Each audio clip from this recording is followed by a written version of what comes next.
I want to tell you, I told you so. Who am I kidding? I told you so, man. It's man twice. Fuck it. We are live, man.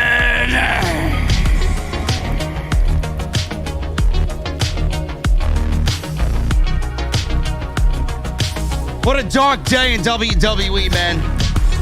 I'm telling you. God, I fucking hate being right, man. You gotta be kidding me.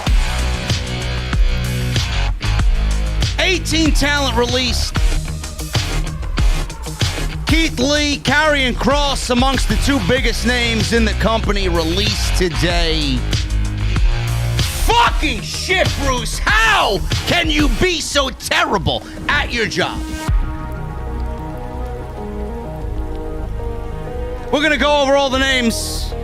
And man, oh man, WWE, I hope you're listening. Not that you give a shit. What went wrong? And how everybody else is going to benefit from WWE's failure. We got 2,300 and I haven't even said a fucking word yet. You want to know why? Because this is the #1 show in the entire IWC. This is Off the Script.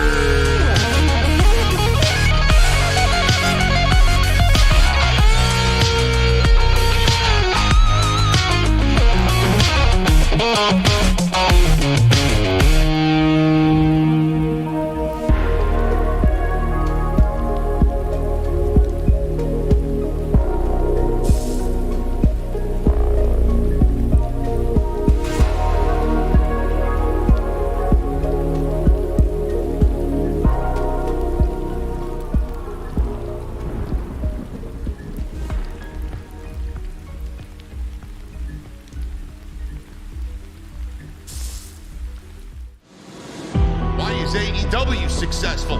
Why is Tony Khan running his promotion better than Vince McMahon and Bruce Pritchard are running Monday night and Friday night?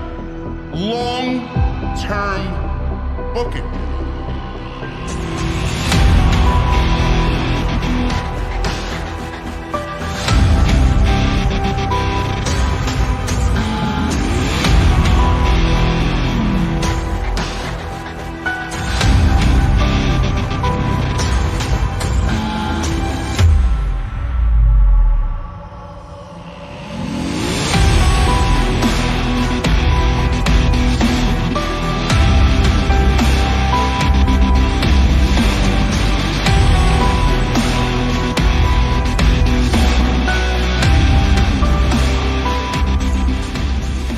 What is going on, guys? Thank you so very much for joining me on this emergency episode of Off the Script. It is November 4th, 2021. I am JD from New York, and this is the venue.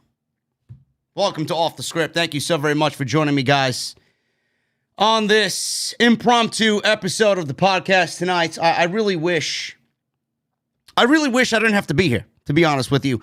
I was already making plans to sit in the office and play Call of Duty all night as we have the day one release of Call of Duty Vanguard, yet another terrible Call of Duty game on the horizon. But listen, we all buy it every single year. What's the difference, right?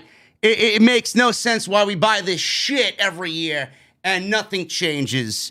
Just like nothing changes in WWE. You know, I didn't really expect to come on here. You know, WrestleVotes tweeted. They tweeted earlier today that there would be releases, that they heard news and names about impending releases today. And it's funny because Jessi and I, on the Dynamite post show last night, we talked about somebody in the upper management department getting released from the company. And this is an individual that had his hat in many different aspects of the company. And the one line that stuck out to me was, if this guy was let go, who was there for 15 plus years, if this guy was let go from his position, the phrase that was used was, nobody is safe. I don't want to stroke my own ego. I don't. I am a villain in this community because I speak the truth. And I don't want to sit here and pat myself on the back for any reason. But I would genuinely like to ask everybody in the community that doesn't really have an interest in what I do here, but hates me for whatever reason. When are you gonna say, you know what? I hate this fucking guy, but this man has been right for the majority of 2021. When I tell you this has been my year, motherfucker, I'm a modern day Nostradamus when it comes to what we've watched in professional wrestling this year. I don't even think I've been wrong on a thing here or a thing there, but I don't really see myself being wrong on anything in regards to anything WWE or AEW related. I told you Punk signed with AEW, told you Bryan signed with AEW, and that they both had something to do with signing with the company together, because I talked about this about 6 or 7 years ago. I've mentioned Keith Lee and Karrion Kross. I've mentioned a bunch of other shit regarding Roman Reigns and everything regarding all the news and rumors regarding WWE. Things have come to fruition. When are you guys going to start giving me the fucking benefit of the doubt? Is what I want to know. Keith Lee and Karrion Kross are the two names that we're looking at most here. And I find it to be funny, yet very unsurprising, that Keith Lee and Karrion Kross were released from the WWE. 18 men and women released between WWE's main roster and NXT today, legitimately within the last 2 hours on a Thursday. And WWE is citing budget cuts as the reason. It's great. Budget cuts here, budget cuts there. I'd love to interview some of the 2K folk at the video game studio, man. How many of these people expected Keith Lee to make it to March? They already got this guy visually scanned for the video game. They already got Karrion Kross visually scanned for the video game. They got Ember Moon visually scanned for the video game. Now, all of these men and women that they thought was going to be in the game, not going to be in the game. It's amazing, man. It's amazing how I posted something on Instagram regarding Keith Lee, and it's fucking so funny, man. It makes me smile from ear to ear. The one phrase I got regarding Keith Lee and Karrion Kross for the last 6 months was, well, JD, why don't you give it a chance, man? Why don't you be patient, man? Be patient about what? Be patient about what exactly, my fellow internet, Twitter, blithering idiot? Be patient about what? Why don't you fucking listen to me? Because I don't come on here and want to do this because I love shilling my audience on bullshit. I'm a fan just like you are. Why don't you take one fan's opinion into consideration? 18 talent today, gone. For whatever reason, WWE can cite budget cut reasons. They could cite whatever the fuck they want. WWE let 18 talent go, some of which never even received a fucking opportunity from this company at all. And it all started with a Wrestle Votes tweet saying that they hear there may be talent releases today after upper management was let go or released yesterday after everything that happened in the pandemic era. All these talents were let go. Over 120 talent let go in WWE. They feel like they need to release 18 more talent. A complete list of talent is as follows. Scarlett Bordeaux, who is the wife, or soon-to-be wife, of Karrion Kross. Everybody wondered where Scarlett was. Now you know where she is. On the fucking unemployment line. Ember Moon. This is a funny one, man. I can't wait to get into the Ember Moon situation. I love being right, man. You guys can suck my dick on everybody that says to me, well, JD, Triple H is out of power, but Shawn Michaels is running NXT. Bullshit. Shut your mouths. Shawn Michaels is in charge of nothing. Yes, Ember Moon, gone from WWE. Taya Valkyrie, or what we should call her in the WWE realm, Frankie Monet, gone. I wonder why. Why is Frankie Monet released in WWE after Triple H ushered her in and rolled out the red carpet, only for you-know-who to come in and take over? Yes, I'm sure if Taya Valkyrie was going to survive in the Bruce and Vince era of NXT. I love being right, bitch. I love being right. Don't discredit me ever again. Oney Lorcan, gone. He's gone for the same reason that Taya Valkyrie is gone, and it sucks. It sucks. Karrion Kross, gone. They turned this guy into fucking Super Shredder and then promptly release him for whatever reason. It's ridiculous. B-Fab, gone. You know B-Fab from Shit Row, right? From Death Row. You know B-Fab, right? Shit Row.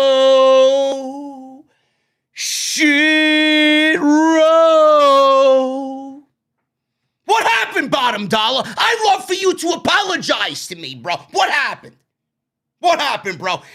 Listen. Don't ever discredit me, Bottom Dollar. You may be next. How do you call this group up and then all of a sudden release one of its members when everybody was so excited about their incoming debut on SmackDown? And here I am, fucking villainized in the community, right? Vilified in the community. Oh, JD's racist, I hear. Why? Because I told you exactly what you didn't want to hear, and then I told you exactly what was going to happen. And what happened on November 4th, 2021? What happened? Gone. Goodbye. I'm sorry. Listen, I accept apologies, but it may be too late for that. Go fuck yourself. Gran Metalik, not surprised. Jeet Rama. I don't know who this is. I feel terrible that they lost their job. Moving on. Katarina Cortez. Maybe she did work on Monday Night Raw in a mask, I believe. I don't know who she was or what she did. Maybe she wrestled Humberto on Monday Night. I don't know. Who is she? Why should I care? I don't know. Trey Baxter released from WWE. Cora Jade, Trey Baxter's girlfriend, tweeted a sad face emoji, a crying face emoji. Listen, what did you expect? I mean, once you realize that WWE's initiative is nobody over the age of 30, and nobody under the weight limit of 260 pounds will be looked at anymore. I mean, I don't know why you think you'd survive there, bro. Really? So, Trey Baxter gone from WWE. Not surprised whatsoever. At all. Lince Dorado, not surprised. Nia Jax. How many people have been asking for her release in WWE? Goodbye. Goodbye. Now you could go work construction. You could fucking jackhammer your way into some fucking bullshit and you can fucking hammer some shit and not injure actual human beings. Goodbye, Nia Jax. Everybody thought Nia Jax was safe because she was related to Dwayne. Goodbye. Goodbye. You are a professional wrestler. If you can't professionally wrestle, what the fuck are you doing here? Goodbye. I don't feel bad for Nia Jax whatsoever at all. Goodbye, Nia Jax, man. The show was better with her gone, and now, knowing she's gone, goodbye. Goodbye. I don't give one single shit. Eva Marie, gone. Oh, man, the one thing you will never see on this show is me crying a fucking tear for Eva Marie being released. Goodbye. Goodbye. The woman couldn't even spell the word wrestling. I'm supposed to feel sorry about Eva Marie. Listen, I don't give a fuck how much flack I get for this. You'll find more success on OnlyFans than you do in WWE. Goodbye. Give me a fucking break. Eva Marie added nothing of value to WWE. Moving on. Keith Lee.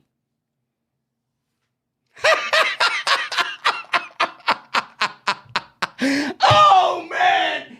God, I fucking hate being right, man. What did I just say on Monday night? Listen, bro, I hope you have Tony Khan's phone number in your Rolodex, bro. I really do. Does anybody even have a Rolodex in 2021, man? I hope you have this guy on speed dial, man. Really? What happened, bro? I thought you were clawing your way to Monday Night Raw. Looks like you'll be clawing yourself right to Jacksonville. And it will be WWE's loss. I will have a lot to say about that. Mia Yim. Who? Yeah, she's been off WWE television ever since her main roster call-up. Goodbye. She's engaged to Keith Lee. Goodbye. Harry Smith. Goodbye. Never even made a roster. Released. The son of the British Bulldog. Goodbye. Released. Zayda Ramier. Goodbye. No idea who the fuck that is. And Jessi Kamea, of all people. Jessi Kamea released. She was actually dating Isaiah Swerve Scott. Fuck Hit Row, I guess. There you go. They couldn't release Top Dollar, but they had to release the one that was dating Isaiah Swerve Scott. Goodbye. Goodbye. 18 men and women released in WWE. This is pathetic. Absolutely fucking pathetic, man. You know, I said this 2 weeks ago. It's not that this is a bad thing. It's not. Independent professional wrestling is, right now, in my honest opinion, the strongest it's been in a very long time. Ring of Honor just closed down. Ring of Honor, as we know, Ring of Honor has closed down, and they're looking to reimagine the entire concept of Ring of Honor. There's a lot of names on here, a lot of men and women on this list that would fit great in a GCW, that would fit great in an MLW, that would fit great in an Impact, or fit great in a House of Glory. Men and women here that would fit in any promotion, really. What about Ring of Honor? Ring of Honor has been looking to reimagine their company since closing down last week. Look at these names that are on this list. You don't think that they would fit into the reimagining of Ring of Honor? Ring of Honor is never going to have any really full contracted employees anymore. Who's to say they don't bring in a Karrion Kross? Who's to say they don't bring in an Oney Lorcan or a Keith Lee? Whatever is WWE's loss is going to be the independent scene's gain. This is not a bad thing. Nobody should be upset about these releases. I am upset because the people in charge of WWE don't know their fucking elbow from their fucking asshole. The one thing I hate is talent neglect. I don't really understand how you could fuck up some of these names. I don't really understand why people don't really understand that internally in WWE, it is power and control over family. And that's exactly what it is. Triple H, God bless that man's soul.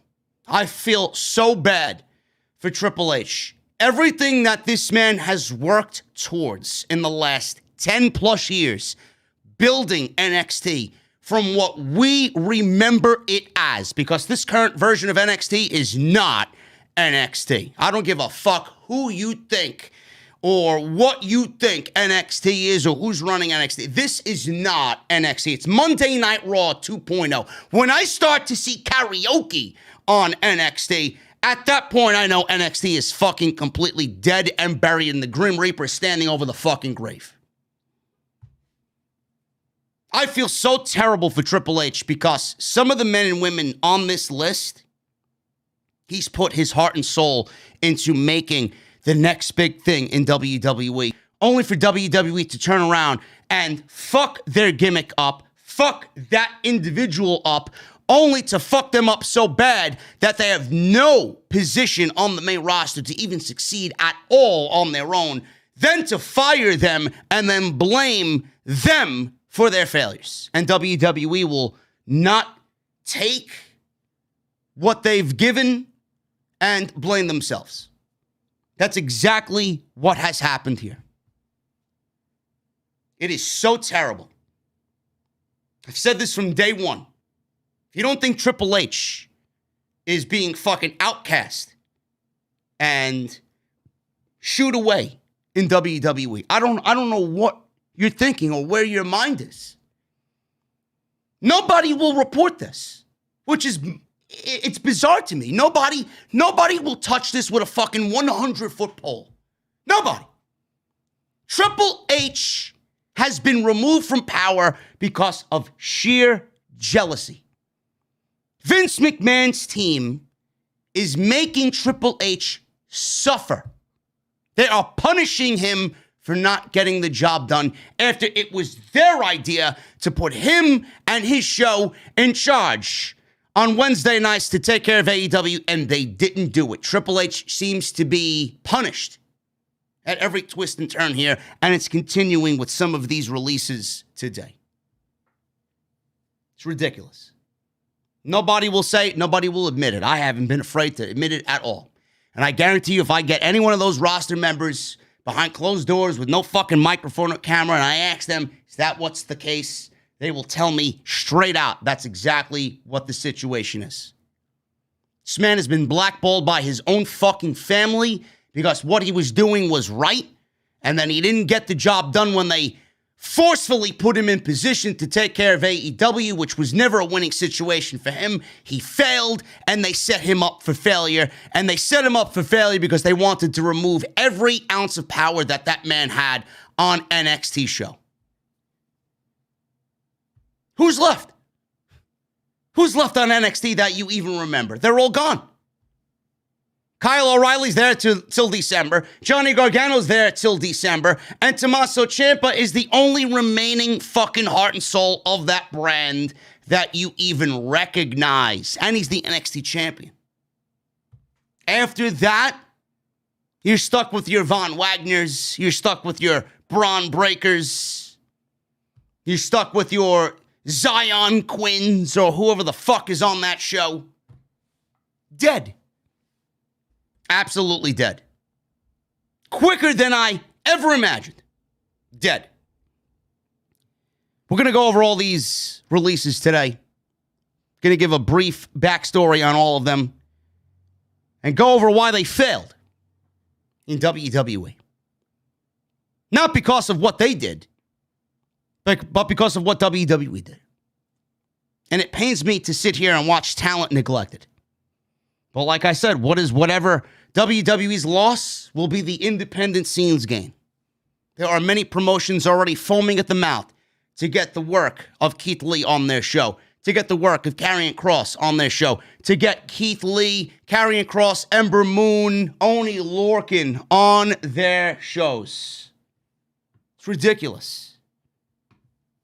It's amazing to me how nobody found a way to make money with Keith Lee or Karrion Kross. It's mind-boggling to me. It's almost as if you hate professional wrestling at that point. Two talented men, extremely talented men, wasted. Given the world by Triple H, only to be fucking released because Vince and Bruce don't find any redeeming qualities in them. Thank you guys for joining me on the podcast. This emergency episode of Off the Script. We got 4,400 in the venue tonight, man. We're at capacity.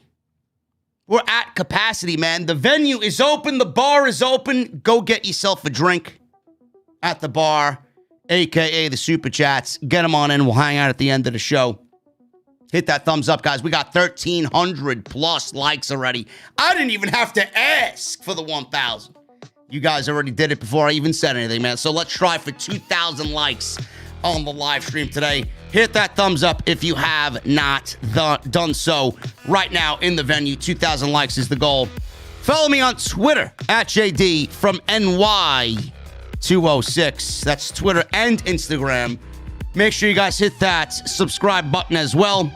Go check out all the other videos that you might have missed on the channel. Monday Night Raw review, AEW Dynamite post show from last night with Jessi and I. Jessi will be calling in as soon as I send in the text. He's got a lot to say about these releases as well. If you guys want to support the show, a couple of ways to do that. Number one, Patreon. Patreon.com/JD from NY206. We got some exclusive merchandise over there, man. Baseball bat, beer mugs, the engraved dugout mugs, the Are We Live t-shirts, and the new Off the Script hats as well. Make sure you guys go and sign up there. Patreon.com/JD from NY206. And go get yourself some t-shirts, man. Bonfire is the exclusive home of Off the Script. So go get yourself some t-shirts right now. Link is right underneath the video player that you're watching right now. Click the shirt you want. It'll take you right to Bonfire's website. You'll be good to go after that. That's bonfire.com.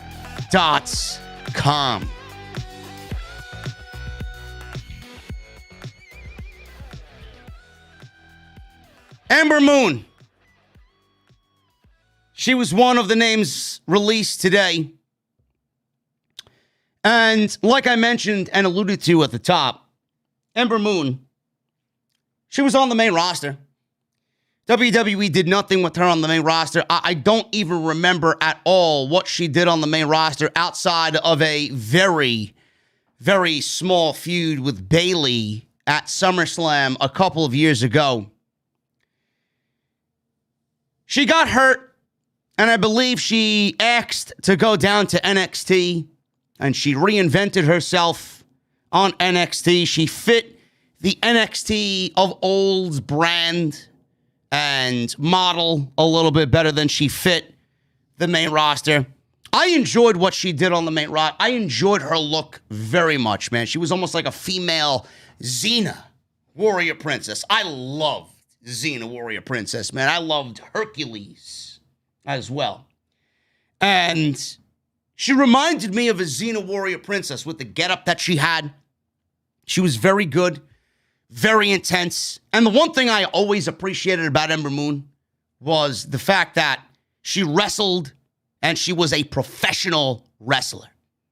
You watched her wrestle, she was intense. You watched her wrestle and she was very physical. A lot of these women nowadays, it's almost as if they wrestle as if they're afraid to break a nail or pull out a hair extension or they're afraid to take a bump. Ember Moon was not afraid to do any of that. She went into the ring and she wrestled like one of the guys. And that's what I love.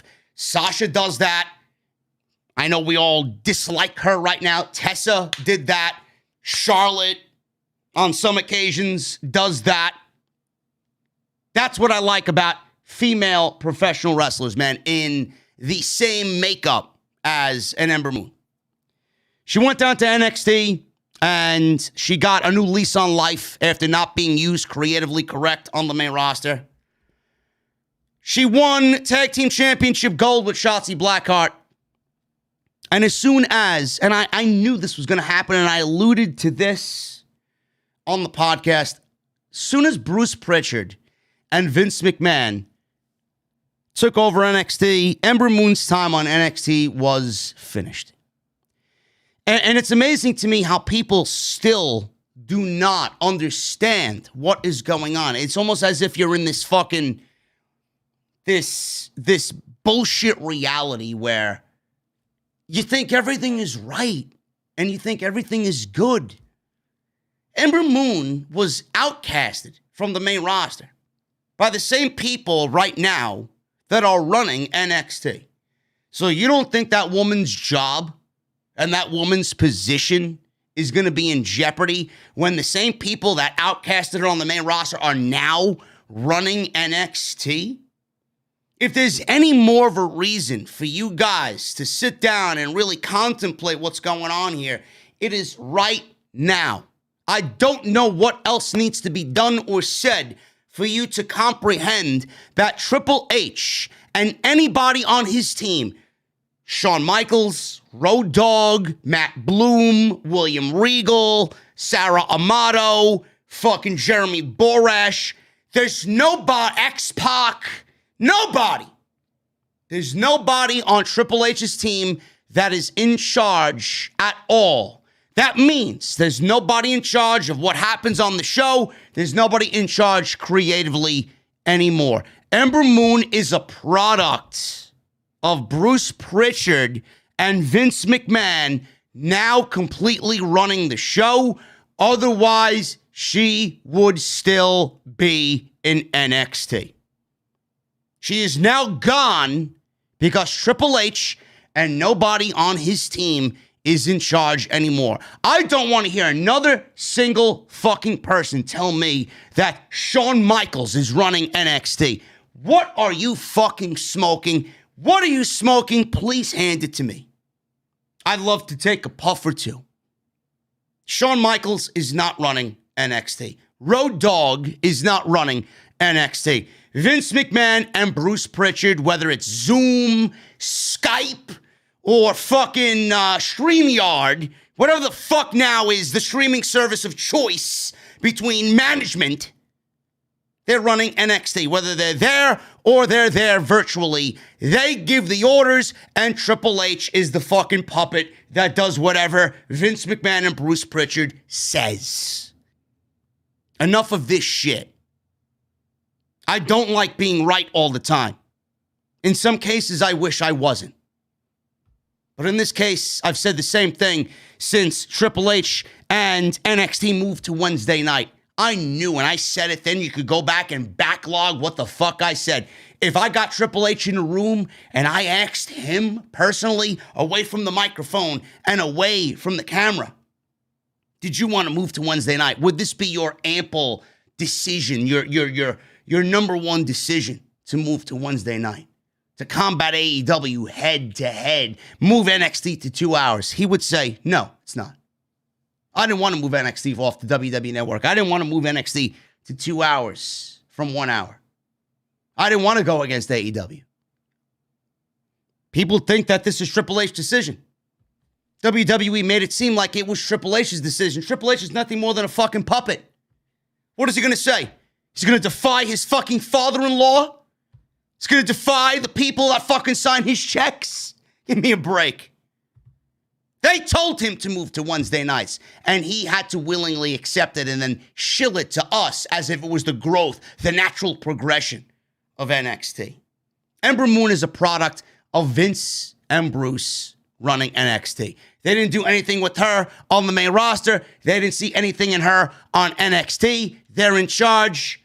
Goodbye.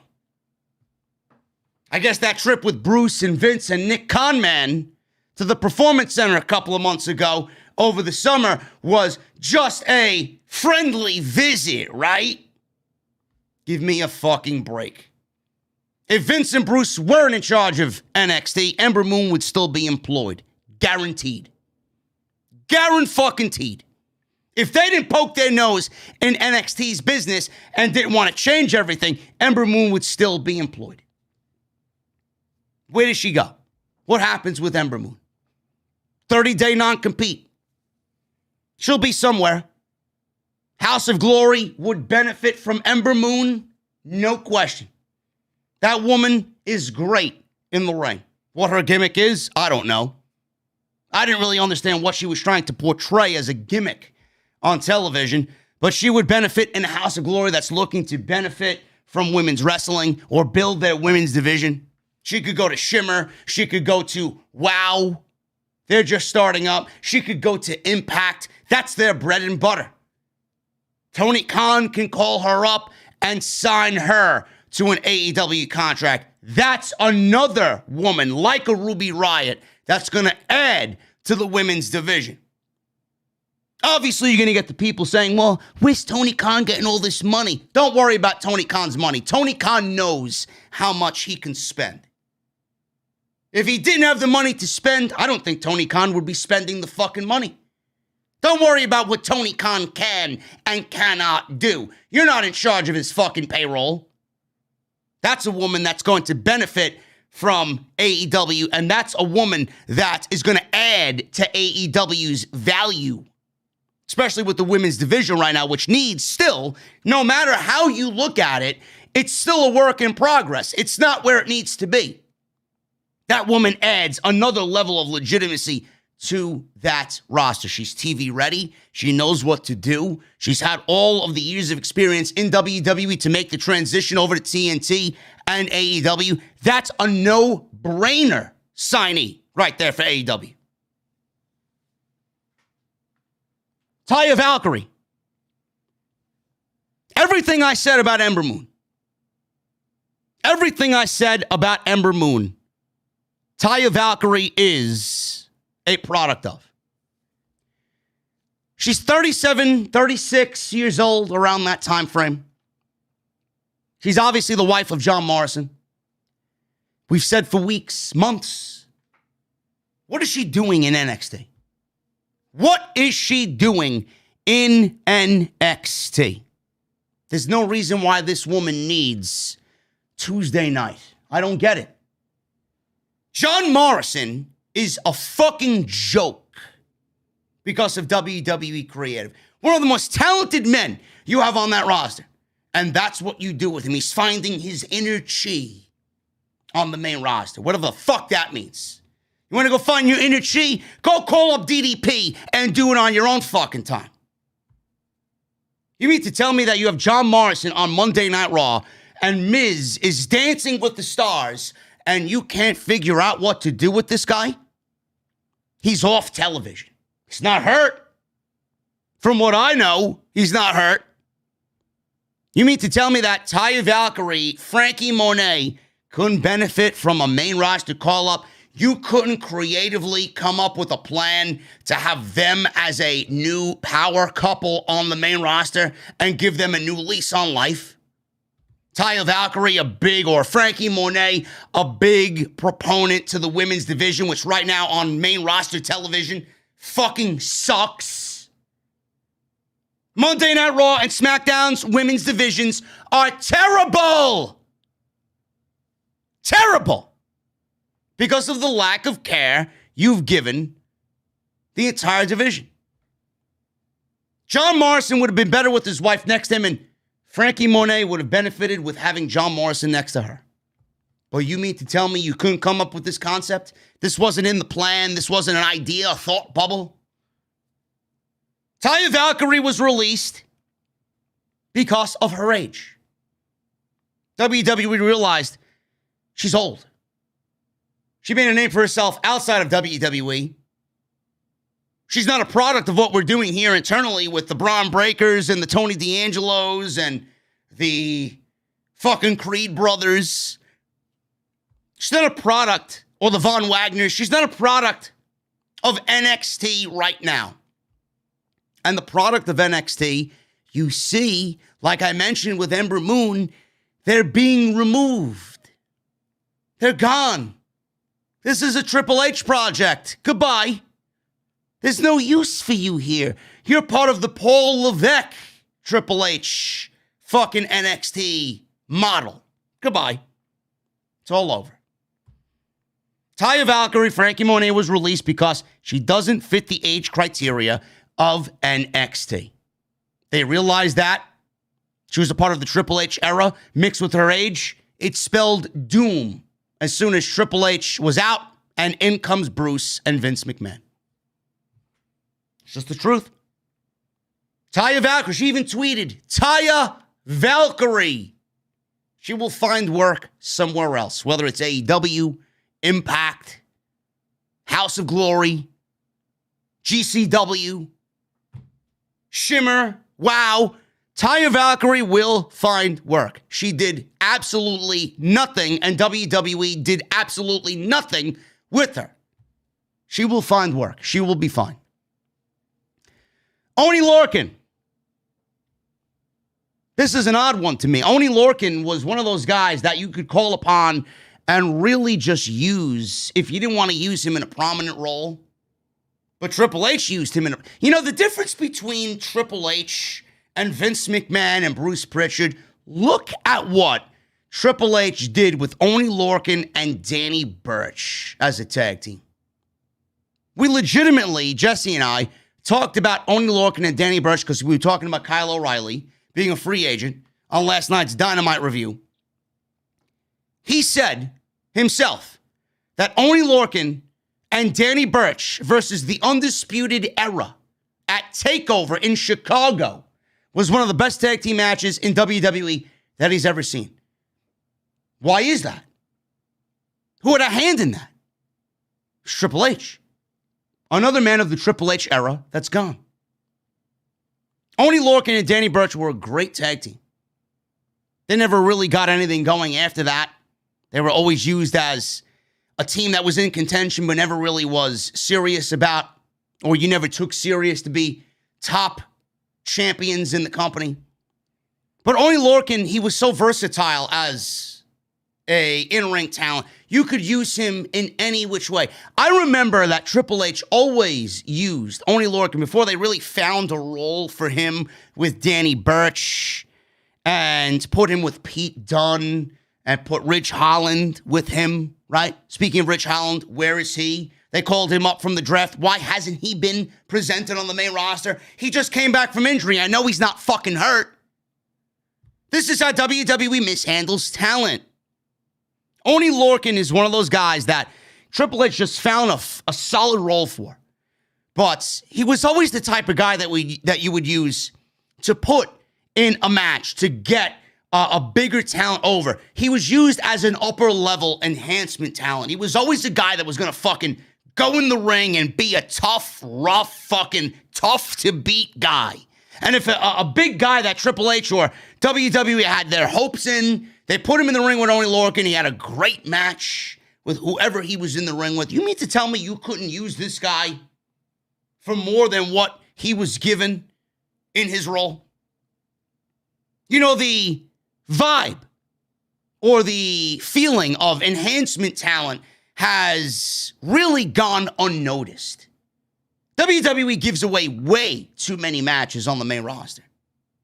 But guys like Oney Lorcan, they could really fill in for a good 5, 10, 15 minutes if you want to really extend that enhancement talent vibe and really go out there and make a name for himself while getting somebody else over and making them look good. Oney Lorcan did that. But I guess that has no value in WWE. Right? Or am I just fucking stupid? Maybe I'm just so fucking old school. I grew up watching WWF Superstars here in New York City on Fox 5. There was always enhancement talent matches. They were a bunch of fucking local jobbers. Oney Lorcan would always go in there and make his fucking opponents look good.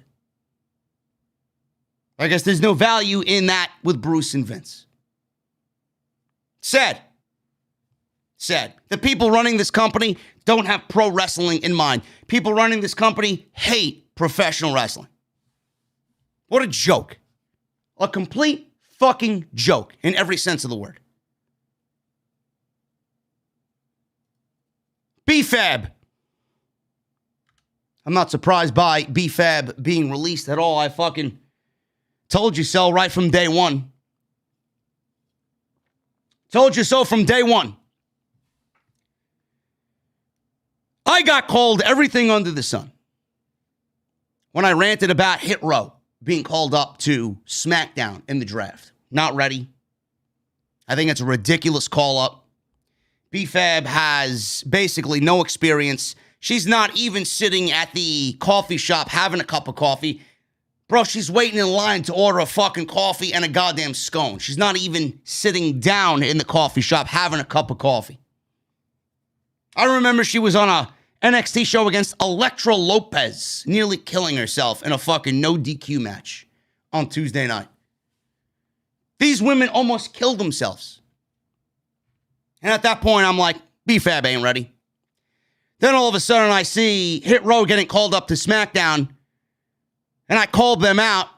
Not them per se, but I called out WWE for calling up a group of individuals that were clearly not ready. And it's sad because Swerve needed Hit Row to find his own identity, because without Hit Row, he was pretty much a fucking Ricochet and would have been buried like Ricochet. He needed Hit Row to find his identity. Top dollar, $0, bottom dollar. I say all this shit on my SmackDown review that they're not ready. How could you call them up? Legado del Fantasma was probably better fit for SmackDown than Hit Row was. Before long, there'll be Death Row or Shit Row. We made all these jokes about Hit Row. Then they ended up blocking me on social media. Swerve and Bottom Dollar, Dollar Tree over there, blocked me because of what I said. It hurt their little feelings. Oh, I'm sorry. I'm sorry. I'm sorry, man. I didn't know a fucking podcaster that's got almost 4,500 fucking people on a random Thursday night at 9 p.m. could hurt your feelings, Top Dollar. Go cry about it while you pay for another fucking $1,000 pair of Jordans, you fucking geek. Who was right and who was wrong? I was right and you were wrong. Why call up Hit Row to the main roster? Everybody's telling me, oh, Vince loves Hit Row. Oh, Bruce and Vince love Hit Row. The main roster is going to really make them into a fucking super group on the main roster, right? So why would you call them up only to release B-Fab from the group and release B-Fab from WWE? It doesn't make any sense. Maybe they find talent in Top Dollar. I have no idea. Ashante Adonis is great. Swerve is excellent. B-Fab was the weakest link in that entire group. But what you guys don't understand is that Hit Row was a Triple H production. No matter how many podcasts or interviews Top Dollar wants to go on and say that nobody told us anything. We walked in as Hit Row. We came up with this on our own. This guy is a complete fucking delusional fuck. He clearly doesn't know who he's working with. He doesn't know who he's working for. Listen, Bottom Dollar, I hope you realize now what you're working with and who you're working for. Your job ain't safe, bro. I urge you to go back to the Performance Center. I don't even think that's gonna save you. You're a dime a dozen. Hit Row is officially dead on the main roster. I don't know why they would call them up only to release one of the people that actually made Hit Row. Her voice is in the fucking theme. Then I was called a racist because I told everybody exactly how it was going to play out with Shit Row. Where are you now? I'd love for people to reach out to me on social media and issue a fucking apology. That's what I wish people would do. Am I going to get it? Probably not. But this is one of the instances where when I say something, I really wish you guys would take it into consideration. I don't come on here and act a fool. I don't come on here and say shit because it sounds cool. I'm not looking for clicks. Let me tell you something, motherfucker. I don't need to fucking act a certain way for clicks. I get them. I don't need to say anything to get likes. I get them. I don't need to do anything to make this my full-time gig. I'm fucking well off in making this my full-time gig. I say what I say because I put the talent first. I care about the talent more than I do anything on these shows. And when I yell and when I fucking complain and when I go off, it's because creative sucks. Okay? I want a better show. Pardon me for not accepting mediocrity. I'm sorry that you guys live an average fucking life. I don't do this shit to be fucking average. Okay? I don't expect people to come here and watch an average fucking content creator. When I watch my wrestling, when I watch any show, I don't expect average. I expect the best. If you thought Hit Row was getting called up to SmackDown and they were going to be the best version of themselves, you got another fucking thing coming, man. The best version of Hit Row would have been under Triple H's wing in NXT. Now they're a product of Vince and Bruce, and I won't be surprised by next year the group is completely fucking terminated from the company. Don't ever doubt me again when I say something. Ever. I think after today, you guys can really put a stamp on that. Oh, maybe we should start listening to JD. Yeah, motherfucker. Yeah, you should. Hit Row is already dead on the main roster. If you're releasing one of their members after getting called up 3 weeks ago, and you're asking me to fucking care, fuck out of here, man. You guys got absolute fucking pea brain. Gran Metalik. Not surprised by this. He asked for his release. WWE granted Gran Metalik his release. What would you like me to say? WWE does not embrace the luchador lifestyle. They don't. Unless you are Rey Mysterio, you're not going to be embraced by WWE, Vince, and Bruce. Gran Metalik asked, he was given. He's better off for it. Now he can go work somewhere else and do whatever he needs to do in the world of pro wrestling. Jeet Rama or Jeet Rama, I don't know who this is. No idea who this is. They let them go. Katarina Cortez, she was gone. Trey Baxter was on NXT. He was in the breakout tournament. He was on 205 Live. He fit the mold of everything WWE didn't want on their show. He was on NXT, and they brought his real-life relationship with Cora Jade to television, only to release him and let him go. Trey Baxter was very good. He reminded me of a hybrid between Buddy Murphy and Amazing Red. And to me, that's a compliment because Red is amazing. It's in his name. The guy gets fucking better with age. For some reason, the guy's incredible. He's like a bottle of fine wine. Amazing Red. And watch what he does against Will Ospreay this coming Friday. Not this Friday, but the next Friday on House of Glory's return to pay-per-view on Fight TV. By the way, me and Solid Monster are calling that show. If you guys want to go out and order that show on Fight TV. I mean, you guys want pro wrestling. You guys want indie wrestling. You guys want the best commentary team in all of indie wrestling with me and Solid Monster. Come on, bro. I mean, you got to go out and pay $15 to watch us do our thing. But he was a hybrid of Amazing Red and Buddy Murphy, or Buddy Matthews now. But they let him go. But Trey Baxter is nothing more than a product of WWE and their differing mentality about what they want out of superstars. He didn't fit the mold.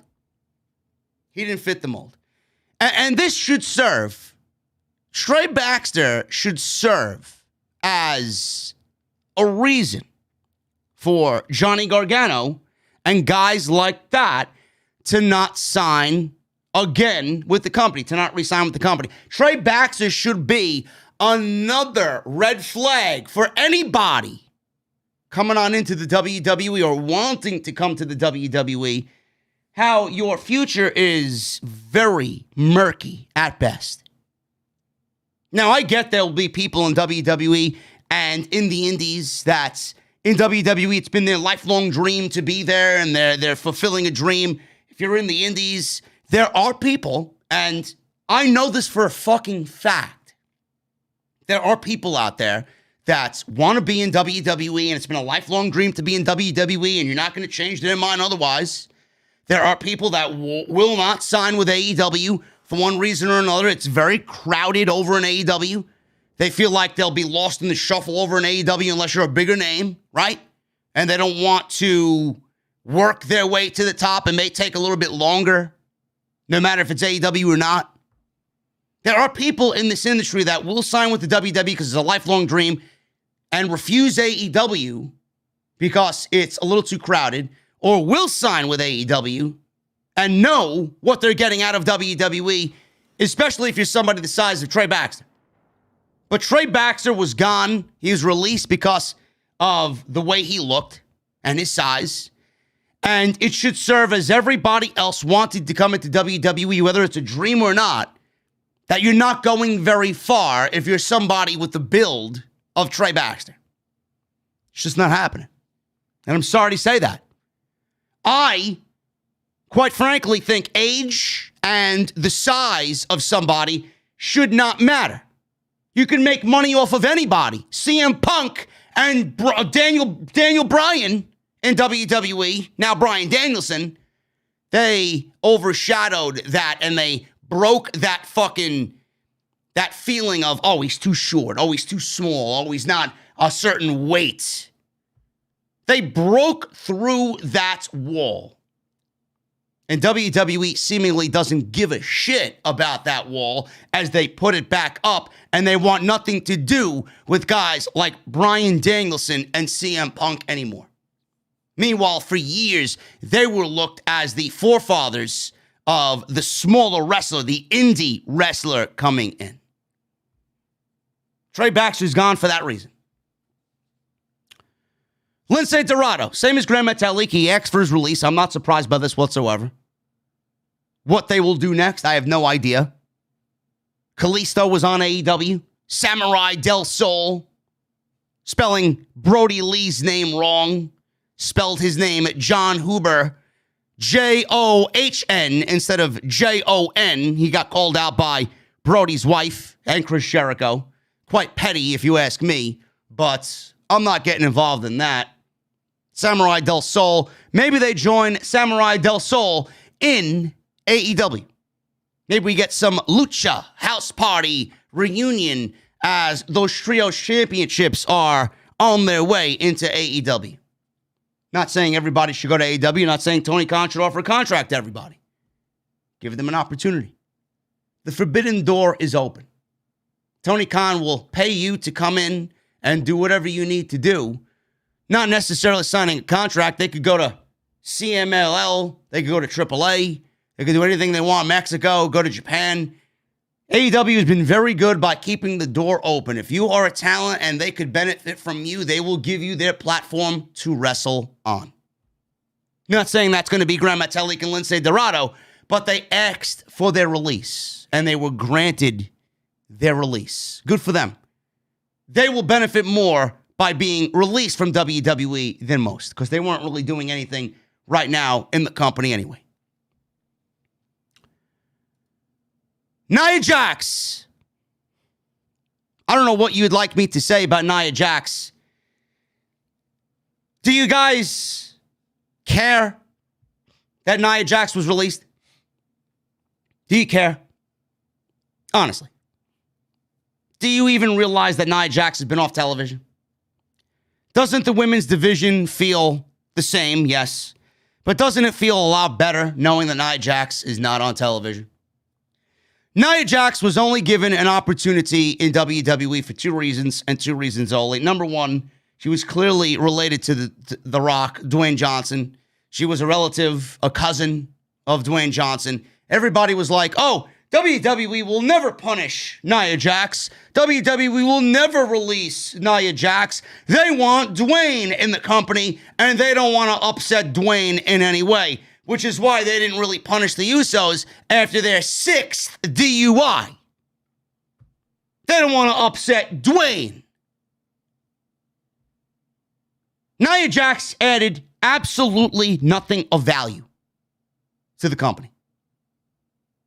There's one woman out there somewhere in the fucking depths of the IWC that is crying over Nia Jax being released from the company.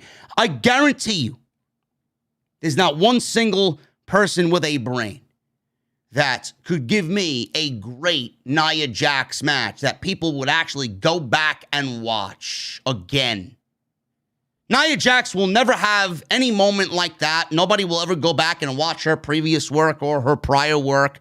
Nia Jax has not in any way at all made a difference or was an influence in the women's division in WWE or the women's revolution in WWE. Nia Jax will be simply known as The Rock, Dwayne Johnson's cousin.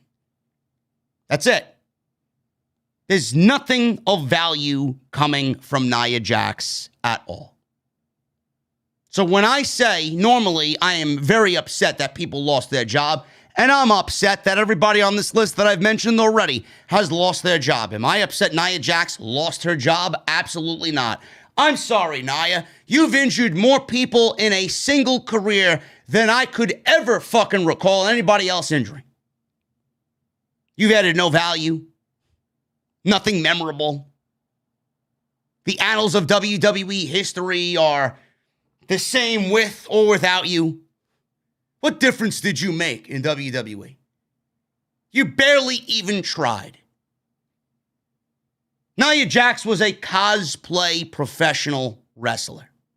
Now she could go cosplay with the Iconics in Impact and make that division worse for her being there.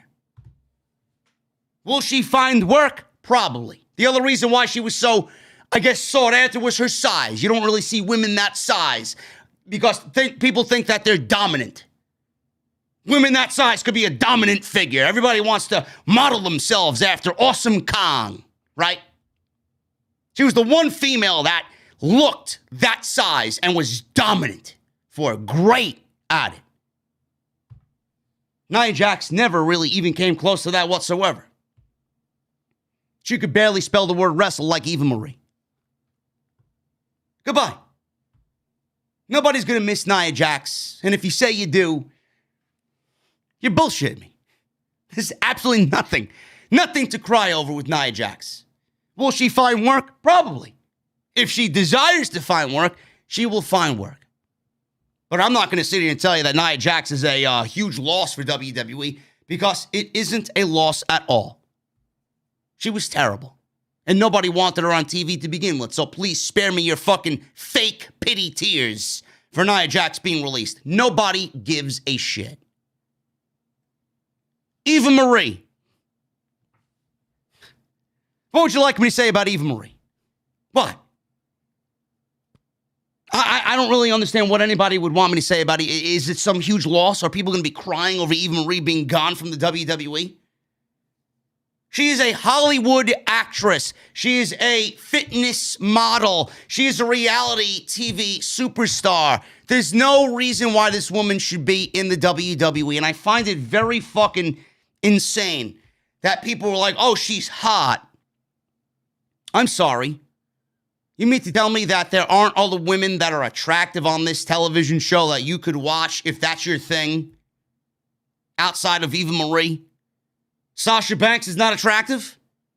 Toni Storm is not attractive? No, but Eva Marie deserves a job because she's attractive, right? She added absolutely nothing of value. She made a mockery of the entire fucking women's division. Everything that Sasha and Bayley and Becky and Charlotte and Asuka did for the fucking women's division, right? Eva Marie took a steaming fucking dump all over it. How you have those women and then have Eva Marie employed on the main roster Clearly, she was a product of John Laurinaitis and the Diva era. Bruce Pritchard doesn't give a shit about women's wrestling. John Laurinaitis doesn't give a shit about women's wrestling. That's why Eva Marie was hired. And every single week that she was on television was a complete waste of our fucking time. How she could go home and be joyful of the work that she did. That woman needs to be put in her place, man. Her being gone, you ain't gonna get a fucking tear of sadness out of me whatsoever, man. I've prayed for this day. Goodbye. A roster without Eva Marie is a better roster at the end of the day. Goodbye. She will never be picked up by any other promotion ever again. This is her second time in WWE, and this time was worse than the first time. Mia Yim. Woman was a staple on NXT television, only to get called up, be put in a terrible group called Retribution, did nothing, sat on the main roster for about a year and a half, and the only reason why she was there was because she was engaged to Keith Lee. This woman took care of Keith Lee in his darkest days. Guy had heart problems because of COVID complications. Guy thought he was going to fucking die. This woman bypassed, supposedly, a spot in the Royal Rumble and her own career to take care of her fiancé. What does that say about Mia Yim? What does that say about WWE letting somebody like that go? They let somebody like that go, and tomorrow morning when they wake up, they won't even give a single shit. Not surprised Mia Yim was let go. As soon as Keith Lee was named, everybody that I talked to, is Mia Yim still there? It's a 2-for-1 deal. Keith Lee's gone, Mia Yim is gone. Kross is gone, Scarlett is gone. Harry Smith, gone. Don't even know why we're talking about Harry Smith. Was he even drafted to a brand? Why was this guy signed to a WWE deal only to be released? You paid this guy whatever the fuck his downside guarantee was, only to keep him on the roster for what, 6 months? To keep him away from another company, only to fire him in the end. Now he's got to wait 90 days to go somewhere else, which is pretty much the rest of this year. Now, but WWE loves professional wrestling, right? They're the mecca of professional wrestling. I've never seen one company fucking care less about their talent than WWE. Zayda Ramier, no idea who that is. Jessi Kamea, we saw her on NXT. She was teaming with Frankie Monet.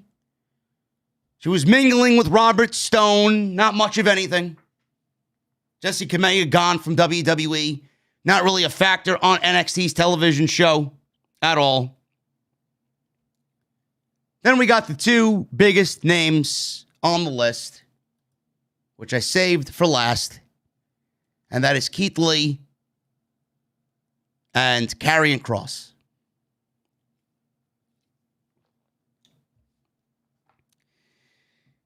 You know, I'm going to start with Keith Lee first. Keith Lee is the first wrestler in NXT history to hold the North American Championship and the NXT Championship at the same time. You might not look at that as a big deal. Vince McMahon might not look at that as a big deal. Bruce Pritchard might not look at that as a big deal. I look at it as a big deal. The North American Championship was probably the de facto Intercontinental title, because we all know the main roster championships mean absolutely nothing. And for someone to hold both of those titles in NXT meant that they were the man and that they were going to be the next big thing in WWE. Just like we all thought Johnny Gargano and Tommaso Ciampa and Adam Cole were going to be the next big thing in WWE. It's amazing how we're looking at November of 2021. Johnny Gargano's on his way out of the company. Adam Cole's in AEW. Keith Lee is gone. Karrion Kross is gone. It's amazing how WWE had all of this talent and they've done nothing to try and make money off of them. Either they're buried only to be released, or they were released coming out of NXT and not even seeing the light of day on the main roster.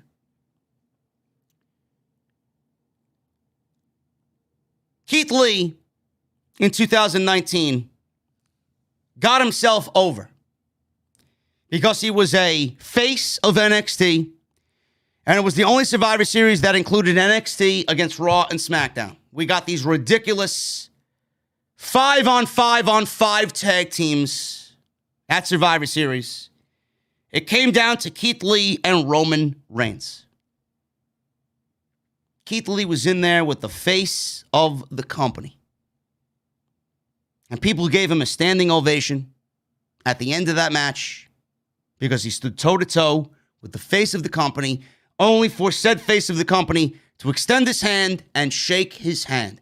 If Roman Reigns was shaking his hand at the end of that match, that is the only confirmation you should need to say this guy is it. He's a made man after that. I heard reports and read reports that Vince was big on Keith Lee. Vince wanted to push Keith Lee. He wanted Keith Lee on the main roster. Keith Lee shows up in the Royal Rumble, has a tremendous stare down with Brock Lesnar. I'm saying to myself, that's another money match right there. This guy goes from Roman Reigns back to NXT into the Royal Rumble and has a stare down with Brock Lesnar. Money should be made there. Money should have been made there. This guy sits in NXT. He wins these titles. He beats Adam Cole. He loses to Karrion Kross. Shows up on the main roster. This guy on night one, coming out of that loss at TakeOver to Karrion Kross. Keith Lee had one of the best theme musics in WWE.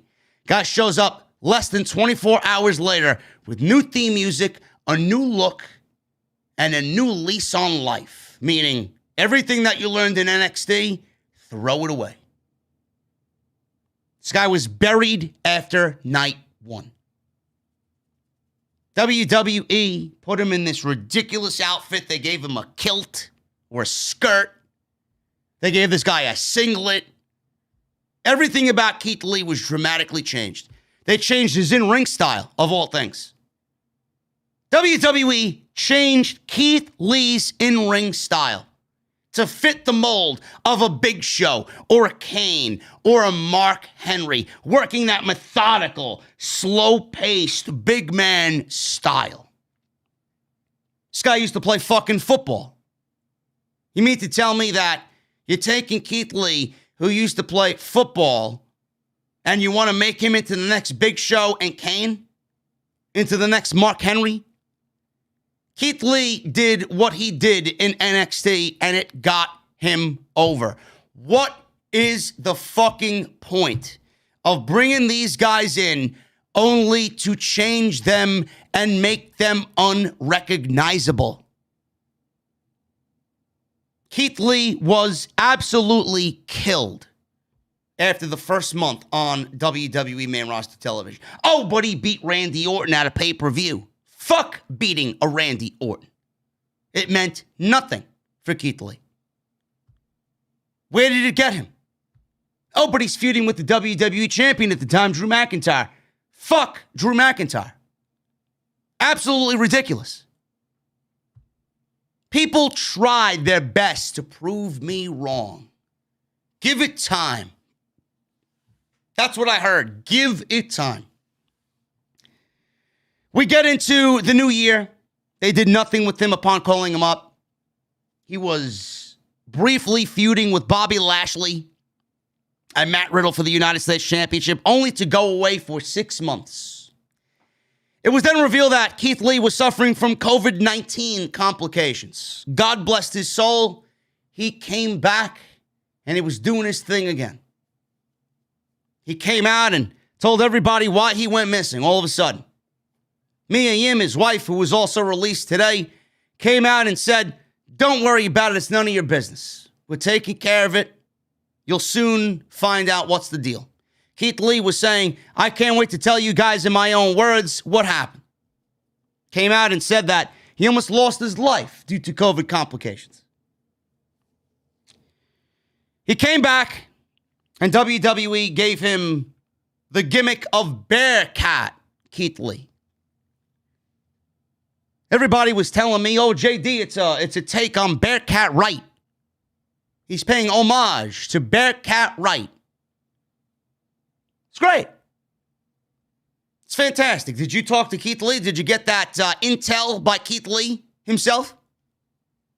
Where was it ever stated that Keith Lee got his new gimmick and his little fucking funny nickname from Bearcat Wright?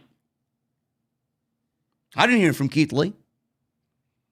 All the geeks on social media, all the geeks on Reddit, these fucking virgins on Reddit. Oh, but it's just a take on Bearcat Wright. Fuck out of here, Bearcat Wright. You fucking kidding me? Keith Lee went absent during his time, and he tried to trademark his own name, which is a no-no in WWE. He went to go successfully trademark his name, and WWE gave him a nickname to try and own the identity of Bearcat Keith Lee.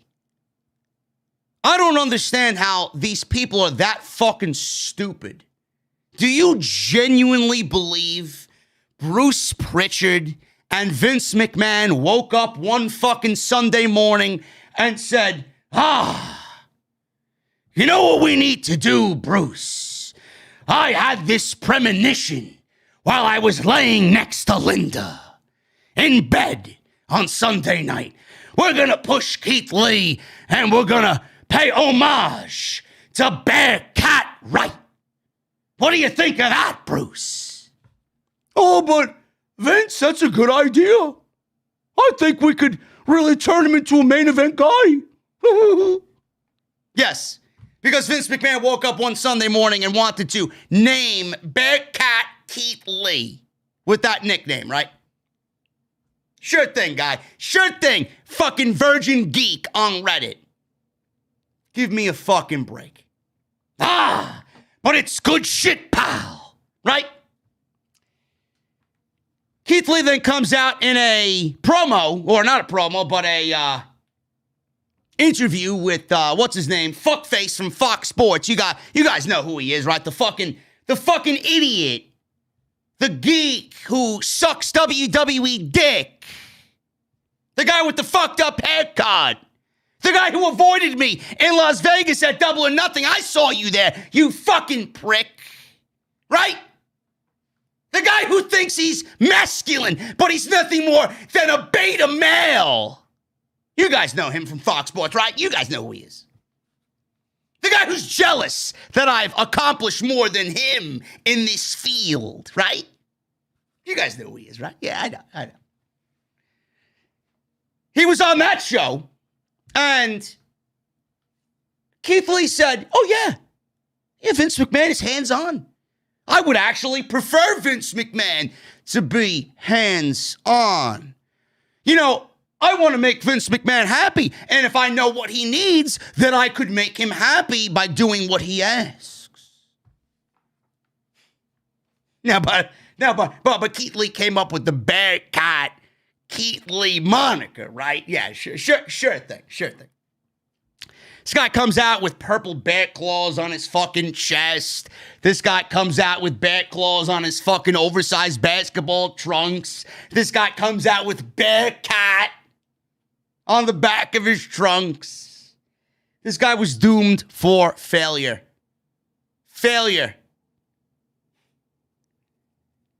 All he had to do, all Vince needed for Keith Lee to do, was go out there and be Keith Lee. Now you just released one of the most promising guys in the entire company and willingly have given him to Tony Khan, and this guy will be having 5-star matches with fucking Everybody under the sun in AEW. Oh, but 5-star matches don't mean anything, man. Let me tell you something, man. Professional wrestling and the aura of professional wrestling in this landscape is changing. Sports entertainment is not the go-to anymore. People and vast majorities of people want professional wrestling. Keith Lee is professional wrestling. All Keith Lee needed to do was go out there and do a fucking senton. Go out there and do a Spanish fly. Go out there and do a moonsault. Go out there and pounce people like he pounced Adam Cole 4 rows deep at the Full Sail University Arena. Vince McMahon wanted Keith Lee to be a fucking Mark Henry, working methodical. They changed his theme music twice, 3 times actually. He had 3 different theme songs in a year. He had 3 different character changes in a year. How do you expect somebody to get over with 3 different identity changes because of your fucking carelessness? Rawr. If I want that, I'll go watch fucking Jurassic Park. This guy's fucking rawr in the ring. In the ring. You fucking kidding me? All Keith Lee had to do was go out there and be Keith Lee. Not everybody needs a fucking character. But here we got fucking Keith Lee trying to be a fucking bear claw. Good for him.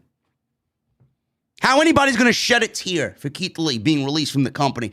WWE did Keith Lee a favor. This guy was tied up in creative purgatory for 2 years on the main roster. You mean to tell me I'm supposed to feel bad about Keith Lee? I'm sitting here fucking throwing a parade like the Atlanta Braves did today in Atlanta winning the World Series, man. I'm throwing fucking parades for Keith Lee being released. Why would anybody feel bad about him being let go? You kidding me?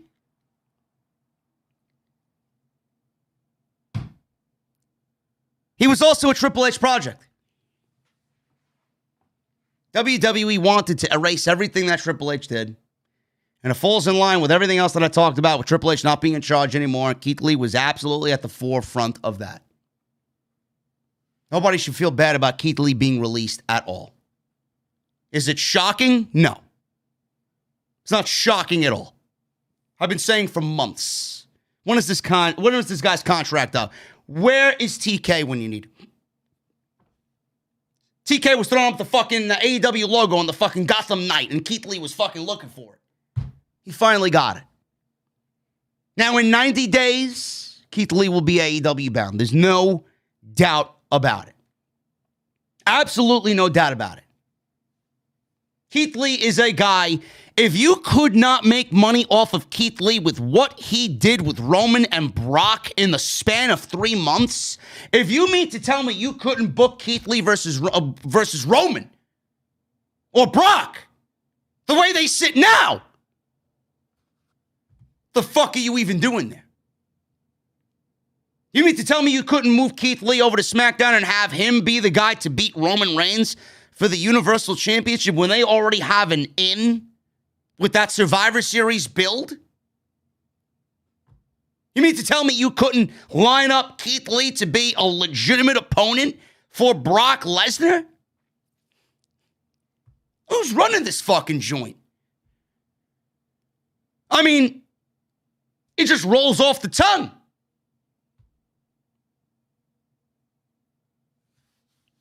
I don't know. I don't know. I don't get it. I don't get it. And the funny thing is, every time I made fun of Bearcat, every time I mentioned how failure was following this guy around with that Bearcat moniker, right? Oh, but give it time. Give it time, man. You gotta give it some time. Give what time? Time for his contract to run up? Where are all these people now? I love for all the fucking people I blocked on Instagram to fucking go on their own Instagram page and clip this fucking podcast and blast me for being right. Is it going to happen? Of course not. Because you know I was fucking right. Never doubt me again. When I see that something is fucked up, I'm going to call it out as fucked up. This was fucked up. No matter his COVID situation or not, it was fucked up. A neglect of talent. If you're okay with talent being neglected, like Keith Lee, then maybe you shouldn't be watching the fucking show. Where are your priorities? Yet, people like Dana Brooke are still fucking employed. Yet people like Jinder Mahal are still fucking employed. No, but Karrion Kross and Keith Lee are fucking released, right? Sure thing. Sure thing. Which brings me to the final one, which may be the most bizarre and wasted talent in the last decade, right alongside Keith Lee, Karrion Kross. Killer Kross. Killer Kross is back.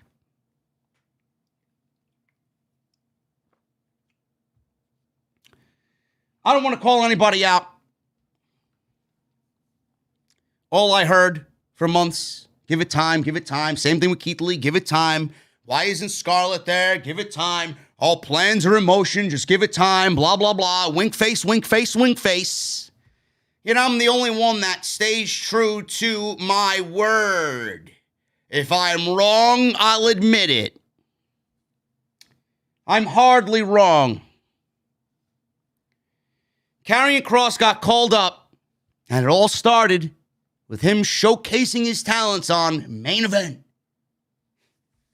WWE had the gall, they had the fucking balls to debut Karrion Kross as the NXT champion, which goes to show you that NXT was in the fucking toilet right from the get-go with his Bruce and Vince transfer of power.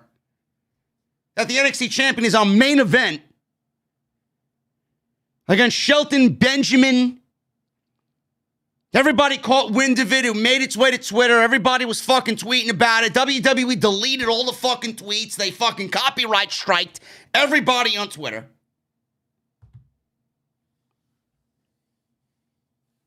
Then he makes his way to the main roster. After this little stint on Main Event, everybody's asking, "Oh, whoa, where's Scarlett? Where's Scarlett?" People were in defense of this. Oh, it's only Main Event. They're not going to usher out Scarlett on Main Event. I'm like, all right, yeah. Keep thinking that. Yeah, keep sitting in your fucking delusional reality over there, bro. If what you saw on Main Event is what you saw, then it's what you're going to see on Monday Night Raw. Guy makes his way to Monday Night Raw on night one. Where's Scarlett? Where is his lovely wife, Scarlett Bordeaux? You know, the woman that was a integral part of her fucking, of his career, of his package. You know, the one woman, the most beautiful woman probably in WWE, missing from this guy's act, right? He comes out as generic can be. Scarlett's singing his theme music. Nobody gives a shit that he's coming out to a theme music sung by his wife. He walks out there. He means absolutely nothing to nobody there as the NXT champion. He seems like a created character coming out of the WWE 2K creation suite for PlayStation 3. He gets into the ring with Jeff Hardy, and as NXT champion, he loses in 90 fucking seconds. 90 seconds as NXT champion. This was 5 weeks before he had to defend that title against Samoa Joe at NXT TakeOver 36. Andrew Zarian of the Batman podcast stated that he spoke to a WWE source on his end. And this WWE source stated that, well, I don't understand why the fans are upset. Why are the fans upset? It's about the long-term story that we're trying to tell. We're trying to tell a story. The wins and losses don't matter. Whatever the fucking case may be. Yeah, the wins and losses don't matter. 90 seconds. Then I had people defending this shit. Had people fucking defending this fucking garbage. He is the NXT champion. He shouldn't be losing as a fucking world champion. What is so difficult to understand? Kross went on Instagram. Kross went on Twitter. Scarlett went on Instagram. Scarlett went on Twitter defending this hideous fucking creative. I'm sitting back here with a fucking cold beverage in my hand laughing at the ridiculousness of all of this bullshit. As soon as he lost that NXT title to whoever he lost it to, I don't even remember. Who the fuck did he lose it to? Samoa Joe. Drawing a blank. That's how much I don't give a shit about NXT. He lost it to Samoa Joe, who then vacated the title because he's hurt. Fuck out of here. Yeah, Samoa Joe was hurt. Yeah, sure thing. Sure thing. He dropped it to Samoa Joe. He gets called up to the main roster, and at that point, goodbye. He's no longer Triple H's property. Good luck, Mr. Kross. Now you're the property of Bruce Pritchard and Vince McMahon. What did they do? Night one. This guy loses the NXT title. This guy comes out in suspenders. He comes out with this fucking mask, right? This guy comes out looking like Super Shredder mixed with Steve Urkel. If you were to put him in fucking one of Stewie Griffin's fucking time machines and mixed it up, this guy was a hybrid of Steve Urkel and fucking Super Shredder from the Ninja Turtles. And then Bruce Pritchard's in the fucking corner laughing. Ha ha ha, did I do that? It's exactly what he looked like.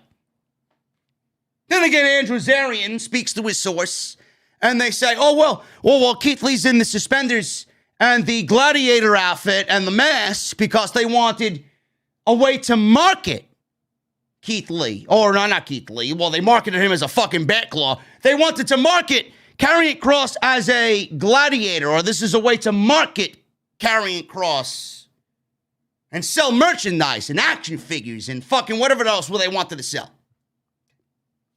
Sure thing. Sure thing. You know what I did when I read that news report? I laughed. It's amazing to me how people in the company tell credible sources like Zarian, who's great at what he does. Bullshit. And Andrew's not going to say anything to, go against what he's being told. Because why would he? It's not a good business move. He's got his own thing to do. This is where I come in. This is where my job gets very easy. And this is why I'm a lot better off than a lot of people in this community, where guys like that, they can't really say what they really want to say. And me, I could say whatever the fuck I want. That was a way to market Karrion Kross, right? And for months, I said, Karrion Kross, all you needed to do was take him, just like I'm taking this can, and move him over here. That's all you had to do.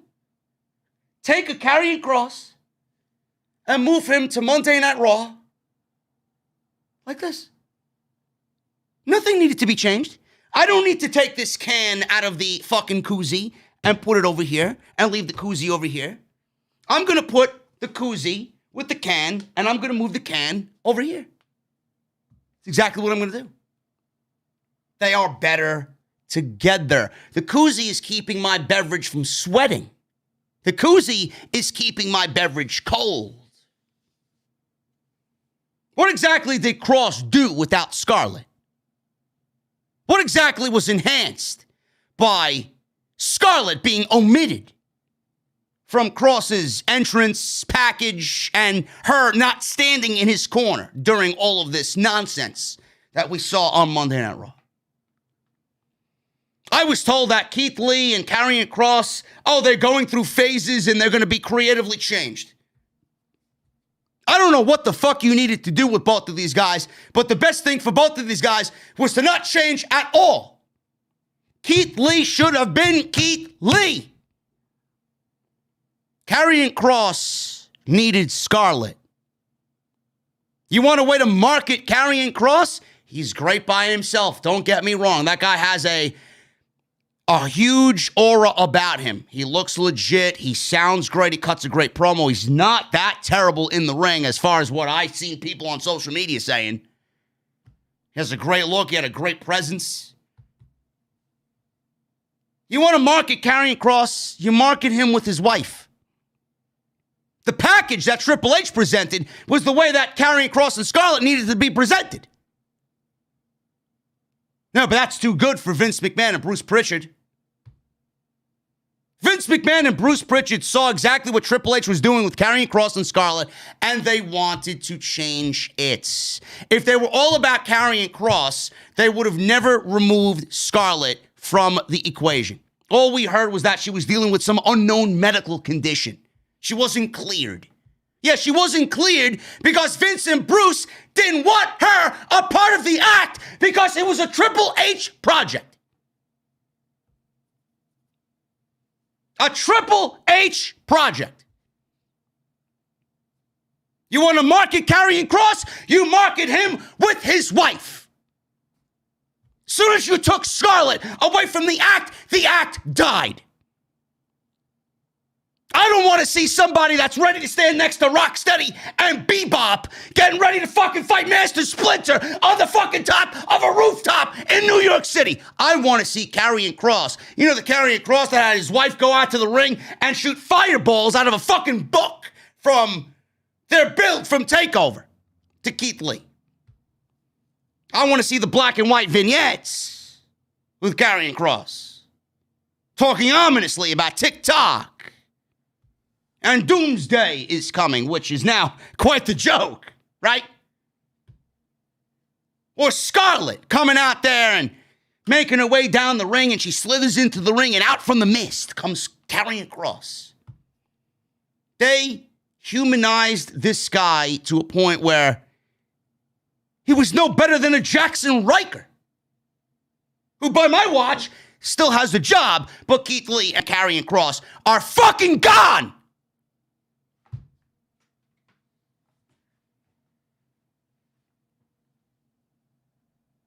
You know, we could all sit here and claim that, Bray Wyatt and fucking Bronson Reed and Braun Strowman,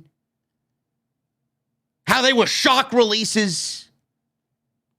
Are these really shock releases to you? They're not shock releases to me. I don't know how anybody looks at these releases and says, oh man, I'm fucking shocked, surprised by these releases. Are you fucking kidding me?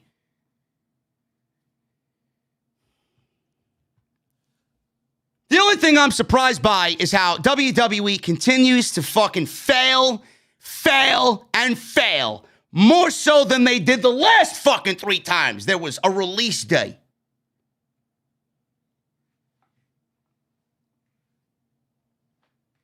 How you don't make money on a Karrion Kross? I don't understand it. I don't get it. I don't understand how everybody is looking at this. Whatever.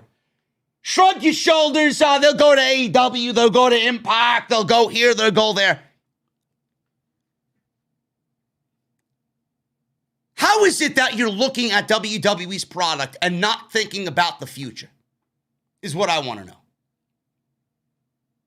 How are you not thinking about the future? What are they doing? What exactly are you doing here? I want you guys to visualize a SmackDown without Roman Reigns. Visualize it. Think about it. Without Roman Reigns, SmackDown is fucking dead. Just like you saw last week on FS1 when they put zero effort into the show because it was on FS1 due to the World Series. Without Roman Reigns, SmackDown is dead. I pose this question to everybody in the community. When Roman Reigns gets injured, or if Roman Reigns is not there, who exactly is under Roman Reigns to take his spot as the top guy on the brand? Do they have anybody? Drew McIntyre isn't really the answer I'm looking for. Because there's nobody under Drew McIntyre to really be the guy to go one-on-one with Drew McIntyre. Who after Roman Reigns is there? The answer is nobody. And this is WWE's problem. When one goes down, there is nobody else. They refuse to build new talent to take those spots when someone like Roman Reigns needs to go on vacation, or Roman Reigns gets hurt, or Roman Reigns needs to step away from leukemia, or whatever the fucking reason may be. There's nobody under Roman Reigns. Why are we not making this a bigger issue? Why? Are you people fucking content with nobody set to challenge Roman Reigns? Are we okay with Brock Lesnar taking the title off of Roman Reigns? You know, that's much better than Keith Lee, right? It's unbelievable. It's unbelievable how nobody finds this to be a fucking problem. Why do I have to sit here and call out that problem? But WWE does nothing about it.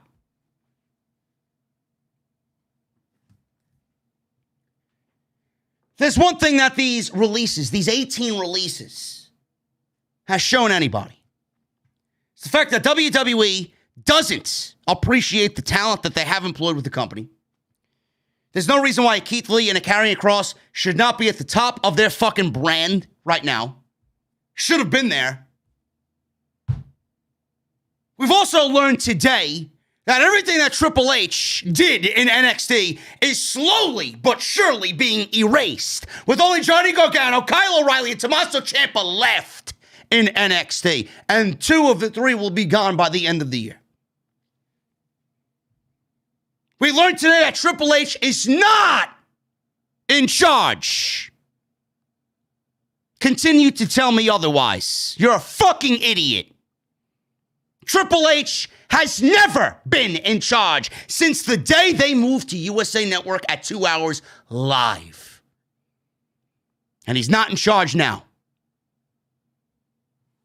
You think Triple H is in charge? Shawn Michaels is in charge? These are the people that ran the old NXT. Yes, I'm thinking Shawn Michaels is in charge when I see fucking Zion Quinn doing fucking karaoke on Tuesday night.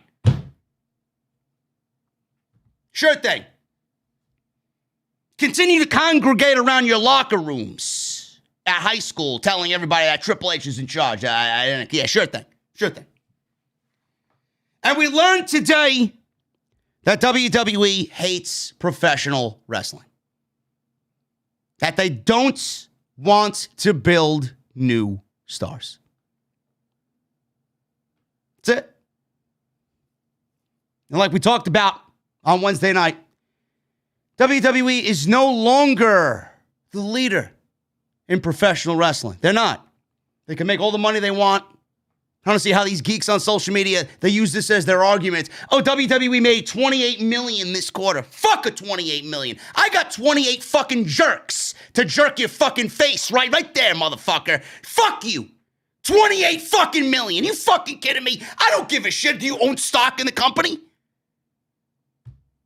I don't want to hear how much money they made. The creative product sucks. Sucks. I don't understand how people use this continuously as a fucking excuse. It's ridiculous. Shut the fuck up already with this goddamn shit.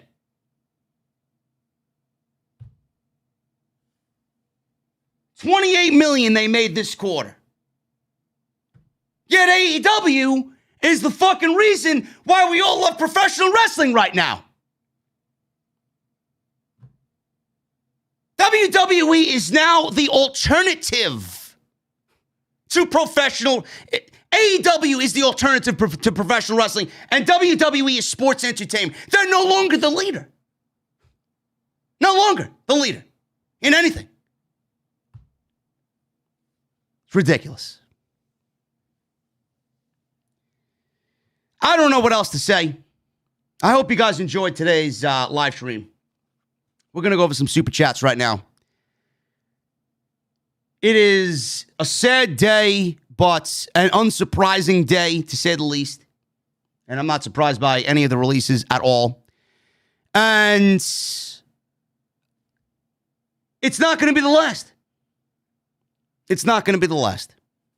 There will be more that follow this, whether it's next week, next month, 6 months from now. WWE released 18 people today. Kevin Owens, Kyle O'Reilly, Johnny Gargano, all free agents within the next 3 months. If you think WWE loves professional wrestling, you have an absolute fucking demented way of thinking. They only love filling their pockets with money based off the shit and the mediocrity that they're giving now to us. And people like me get criticized for calling them out on their bullshit, and the majority of the people are just willingly sitting there accepting the fucking garbage that you're given every Monday night. I am not going to continue to sit here and fucking praise WWE for the job that they're doing. They're no longer the only game in town. And the more they continue to do shit like this, they're only making everybody around them stronger. We're going to go over the super chats, guys. We got a lot to go over. Appreciate you guys very much for hanging out with me on this impromptu Thursday night. I will be live in about an hour on the second channel. You guys didn't realize I had a second channel. We're going to be playing some Call of Duty Vanguard in about an hour, live. Hopefully you guys can join me over there. Link is down below in the description below. Follow me on social media at JD from NY206. That's Twitter and Instagram. Make sure you guys hit that thumbs up. We got 2,400 people that hit the thumbs up already. Continue to hit that thumbs up. If I have done an adequate job of going over all the releases today, and I've given you the truth that you're not going to hear from anybody else, I want you guys to leave me a thumbs up in the chat. Jessi's not joining. I've made an executive decision not to bring Jessi in.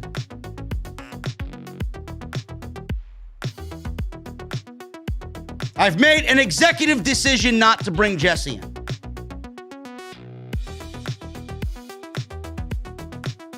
Thank you guys for hanging out. Let's start at the top here, man. Lakefront Studios with a $19.99 super chat.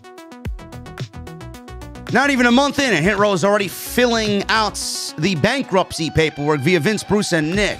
Also, I would hate to be John Morrison right now. Yeah, I got blocked for my my honesty, so fuck Swerve and fuck Top Dollar. Who was right at the end of it all? Me.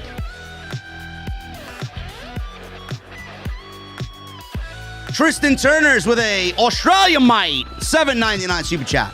At this point, 2K22 is going to be just legends with the tribal tree, as everyone else is scanned and will have to be let go. WWE 2K is going to be a fucking fail, man. AEW's roster is going to make that video game the best wrestling video game of all time. Get Bent with a $5 super chat. Hit Row just officially became Mid-Row. Bro, Mid-Row, Death Row, Shit Row. Whatever. Titus is going to sit them in a fucking straight row at catering. Kairos with a $5 super chat. Yo, JD, it's not often I get to make these live shows, but you called it. The ease days of hoarding talent seem to be over. Keep up the good work. Thank you, Kairos. Ariek the Red with a $9.99 super chat. Remember when they changed Keith Lee's music and everyone flipped out? Remember when WWE and Keith Lee said to trust the direction of their creative? How did that turn out? Just like all the geeks were telling me, oh, well, we'll just be patient, man.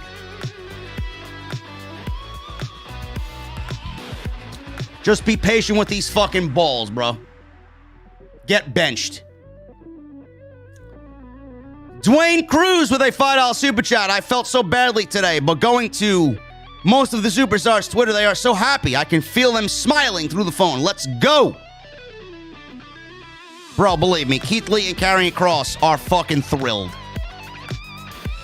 They get to spend all the holidays not working about anything, man. Or not worrying about anything, and then they get to come back after the fucking new year and go to work. It's gonna be great.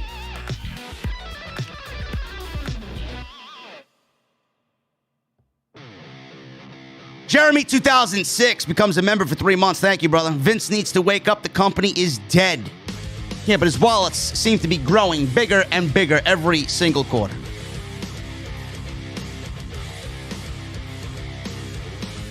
Majin becomes a member for 5 months. Thank you, brother. Joseph Taylor with a $1 super chat. Bro, I don't know why you think I need the $1 super chat. Go tip the fucking bartender over there. Go tip Jessi, who's cleaning the dishes right now, as to why he couldn't call into the show. The venue's a mess.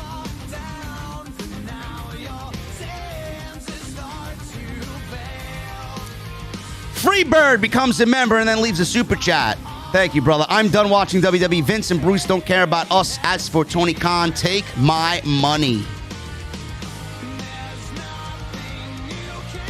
Tony Khan loves pro wrestling, bro. That's the difference between Tony Khan and Nick Khan, Vince McMahon.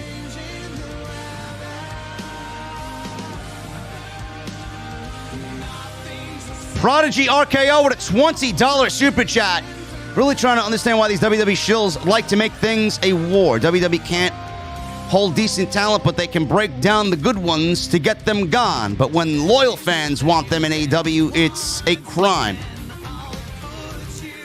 Whatever, man. The people on social media are fucking garbage. Their opinion is absolutely irrelevant, bro. Don't even bother with these people. Don't. Drew Gilmore with a $9.99 super chat. Yo, JD, reclaiming my VIP stays here. When will Vince wake up and see his ways are ruining his empire? Keep up the good work. I'm headed into overnight rehearsals for Disney's Christmas parade tonight. Bro, it's too early for me to be talking about Christmas, man. I don't know how you do it. I don't. But, hey, I'm glad you are continuing your VIP status here, man. Always good to have you in the venue. And Vince will not wake up to see his ways ruining the empire because his bank account is growing immensely. Focus on your focus becomes a member for 3 months and says, are we live? You better fucking believe it, brother.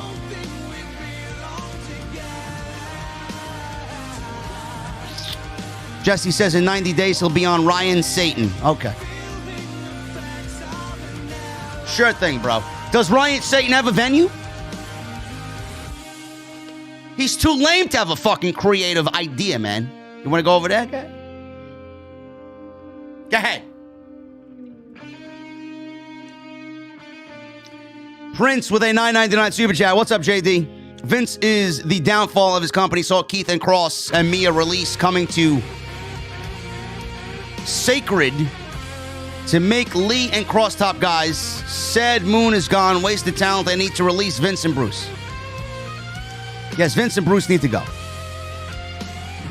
Bro with glasses with a $10 super chat. If I ever hear another WWE geek say, let it play out again, they're getting hit with a Stone Cold Stunner. Bro, I urge you guys, if you ever see that on social media, block them and move on. Let it play out. Fuck out of here, man. Ryan Heisler with a $4.99 super chat. I love your new intro, bro. The visual and guitar reminds me of Doom while playing the piano. Is RE code Veronica. One person's trash is another person's treasure. Cheers.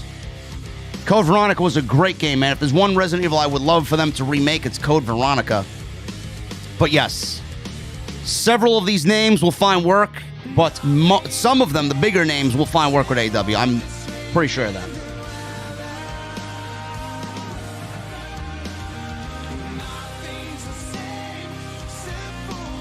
Hap Punk with a membership. Thank you, brother. DX Tricksters with a $5 UK Super Chat. Can we get the F WWE trending tonight in sign of solidarity with everyone released other than Nia Jax and Eva Marie? Also, he says, at this point, 2K should just cancel WWE 2K22. There's another earnings call in February just before 2K22 coming out. Who are they going to release next? Bro, at this point, I don't even think there's anybody else to release. Maybe Ricochet? How Ricochet still has a job with this company, I have no idea. Raul LeBron with a $5 super chat. WWE suffering from laryngitis.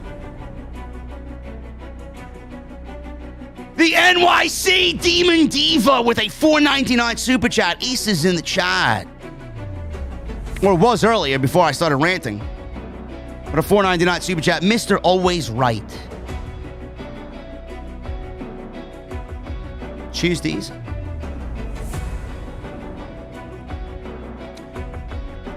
DX Tricksters with another $5 UK. Mr. $0. When is the apology for JD coming out? B-Fab's release at the beginning of the end for Shit Row. They will end up like Sanity by WrestleMania. Yes. Yes, they will. East is in the chat. There you go. Omni Entertainment with a $5 super chat. J freaking D, you and I knew it. Vince screwed up Keith Lee and Karrion Kross, and the E-Drones will keep kissing Vince's ass. Keep it up, man. Scott Woodford with a $4.99 super chat. WWE originally was going to release Keith Lee earlier, but his heart issue stopped him. Yes, I absolutely agree with you, bro. Absolutely agree with you. Benjamin Doe with a $4.99 super chat.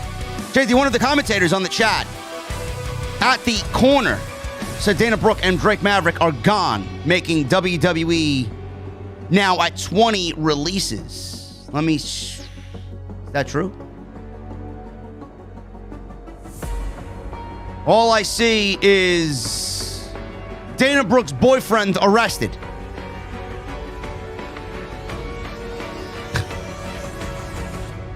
Ulysses Diaz, a professional boxer and the boyfriend of WWE star Dana Brooke, made headlines because of his arrest.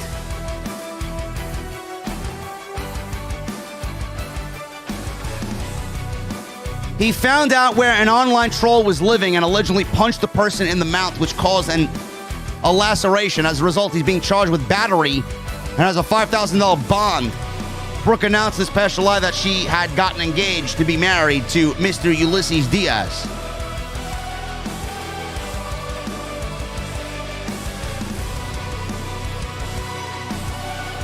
I don't have anything to say about that, man. If you're an online troll, stop trolling. Go out and find the life, man. Get off fucking social media.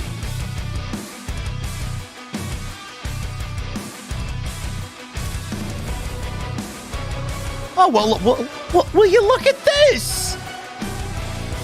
Will you look at this, Jessi? Look at this! Wow! Wow! Man, I expect a ton of apologies tonight. Keith Lee says the Bearcat gimmick was not his idea. What? How? Is this serious?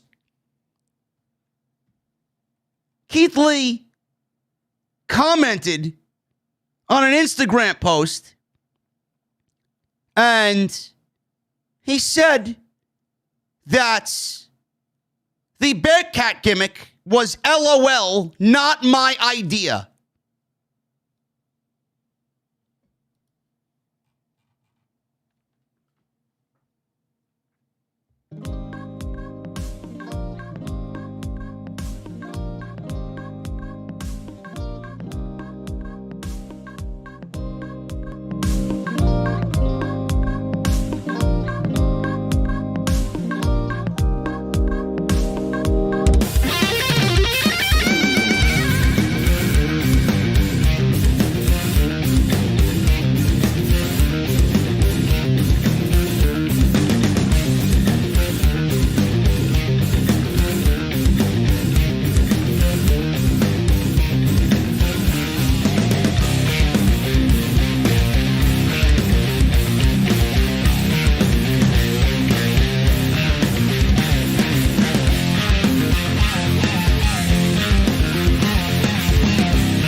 Oh, man.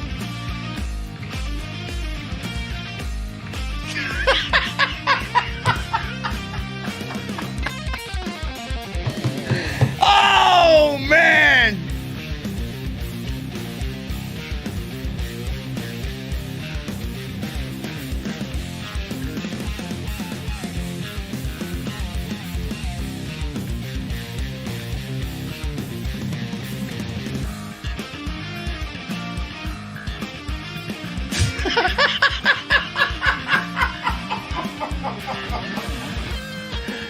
Oh, man.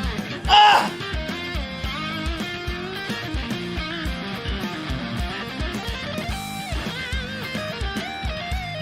Look at this one. Nia Jax released because she's unvaccinated. It's interesting.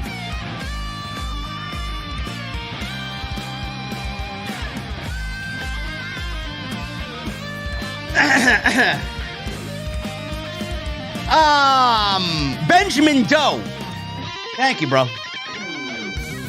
Saints 2025 with a $4.99 super chat. Some of these releases were like a brick to the face. WWE have released my top 3 favorites in Kross, Lee, and Malachi Black. Screw WWE.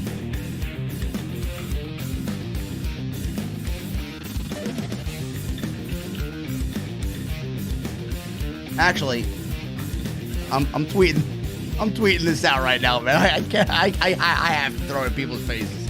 I really.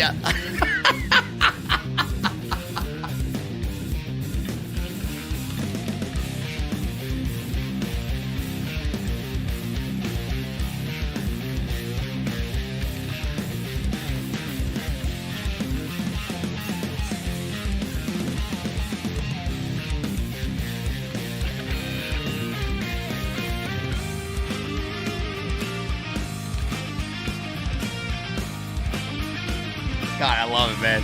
I fucking love it, bro. I really do.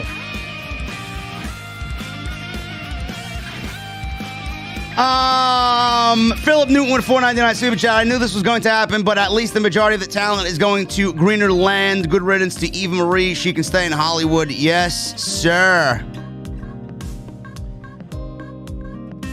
Magician Sapphire with a $10 super chat.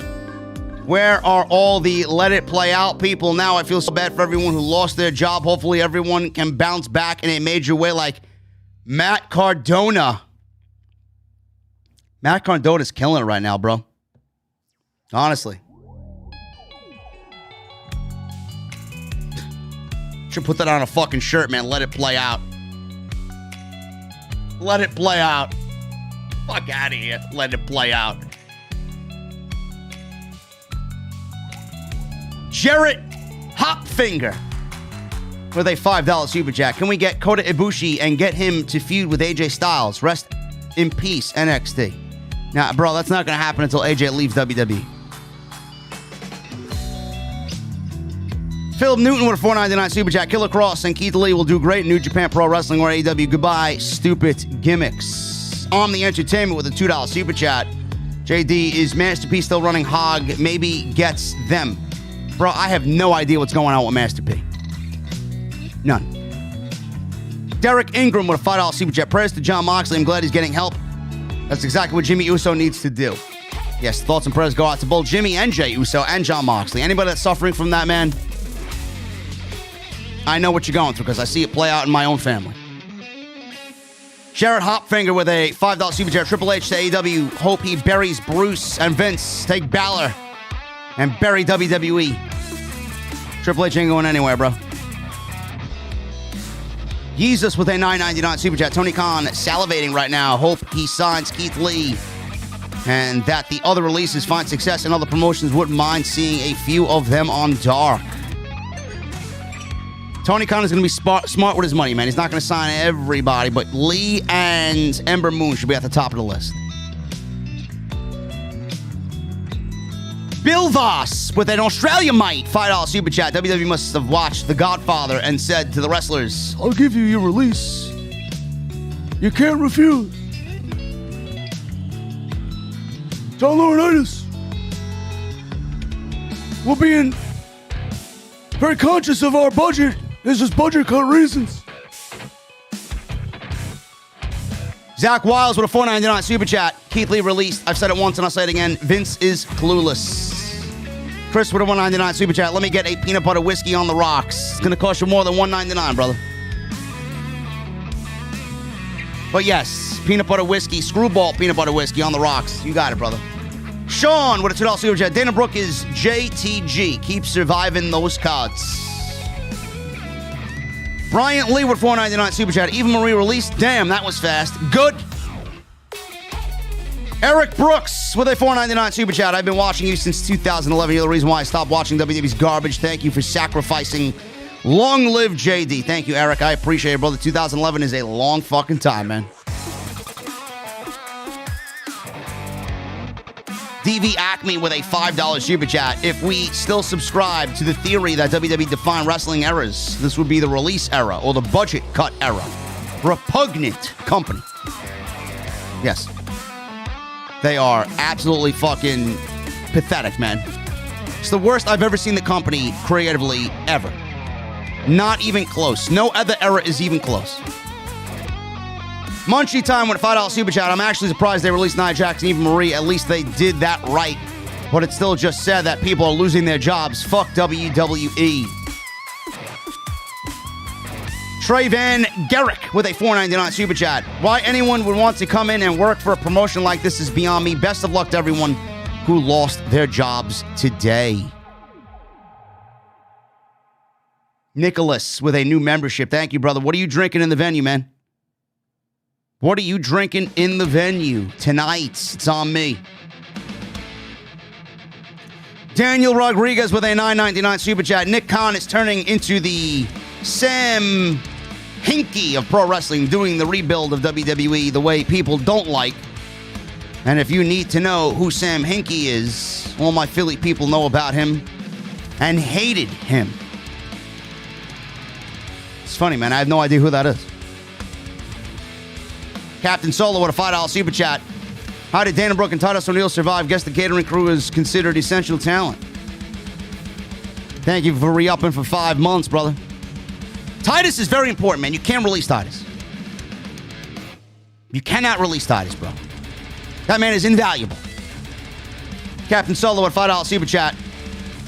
Never cared for Ember Moon. Glad she's gone. She was never going to amount to anything in WWE. Nia Jax. I'm double happy she is gone. Sean Gillespie with a $9.99 super chat. Well, there you go. Keith Lee just confirmed that the whole Bearcat gimmick was not his idea. He even put LOL at the end of the sentence. Sounds like he didn't like it.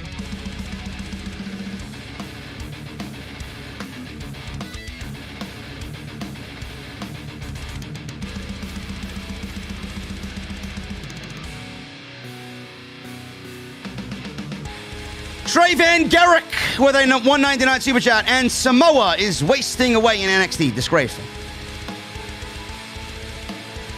Samoa Joe is medically disqualified from wrestling, bro. Imagine that, having Samoa Joe on your roster and not using him when he's not hurt. Sure. Captain Solo with a $2 super chat. Naya is going to cry to Dwayne. Goodbye, Bocce. Hologram with a $5 super chat. Heard Naya is in the running to play Yokozuna in the upcoming biography. Nom nom nom nom nom nom nom. Hologram, listen, bro. Listen, we don't stand for that type of behavior, man. We're a very PC channel over here. Oh man! Thank you for $5, brother. Media AMZ V2 with an Australia mate $5 super chat. JD, big fan from Australia. I'm at work. What do you think the releases will do for MLW, AEW, Ring of Honor, Impact? Your opinion. Thanks. Talked about that earlier, brother. The indies are going to thrive, man. The indies are going to thrive. Derek Ingram with a $20 super chat. JD, you have the best podcast on YouTube. OTS fan for life. Derek. Derek!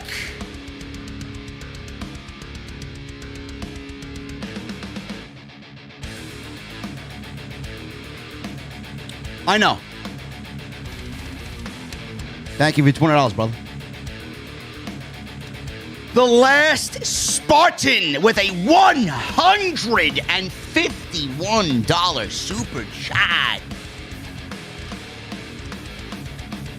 Let me see those bomb emojis in the chat for The Last Spartan.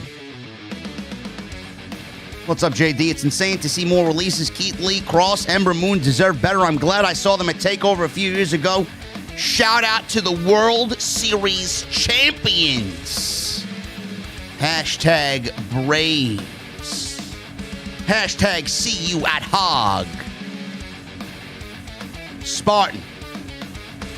I'll see you there, brother.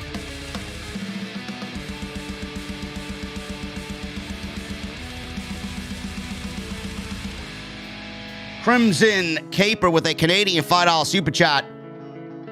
Is it any wonder why people don't have faith in WWE anymore? I know I don't. Bro, I don't. I only do it because they make it so easy to shit on them.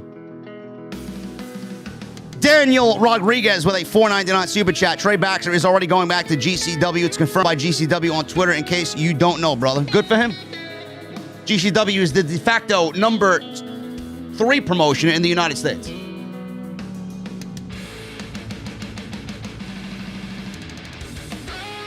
Omega Kong with a $4.99 super chat. Fuck WWE as a staff, a label, and an establishment. The disappointment from them is depressing, and congrats to the Braves. Drinks on me tonight. Thank you, Omega Kong.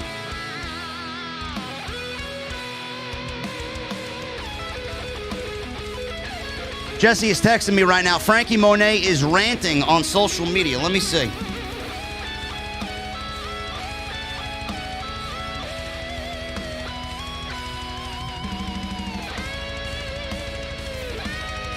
Age should never be an issue, and I'm sick of people using that as a reason that someone should lose their job. I'm a woman, a wife, a mother to 2 dogs, and an aunt and a friend. Nobody should ever say that 38 is old. Grow up. I just turned 38. I've been ashamed to even speak about my age until today. 38 is not old, especially when you're a man. Process that. She's right. She's absolutely fucking correct, man.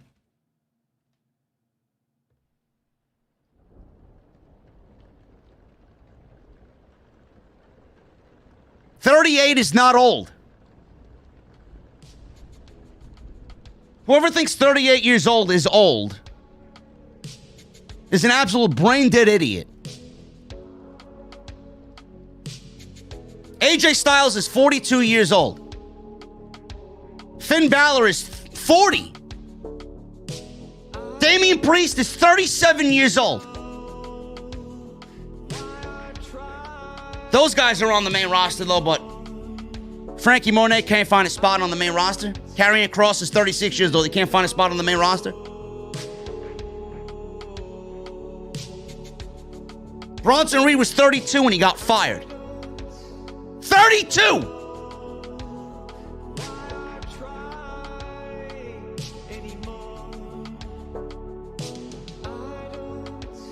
Tony Brown with a $4.99 super chat. Charlotte wants to be releasing. Can't bet you the ones on the fence definitely won't resign. She ain't resigning. She's done. She's done. Priest is 39.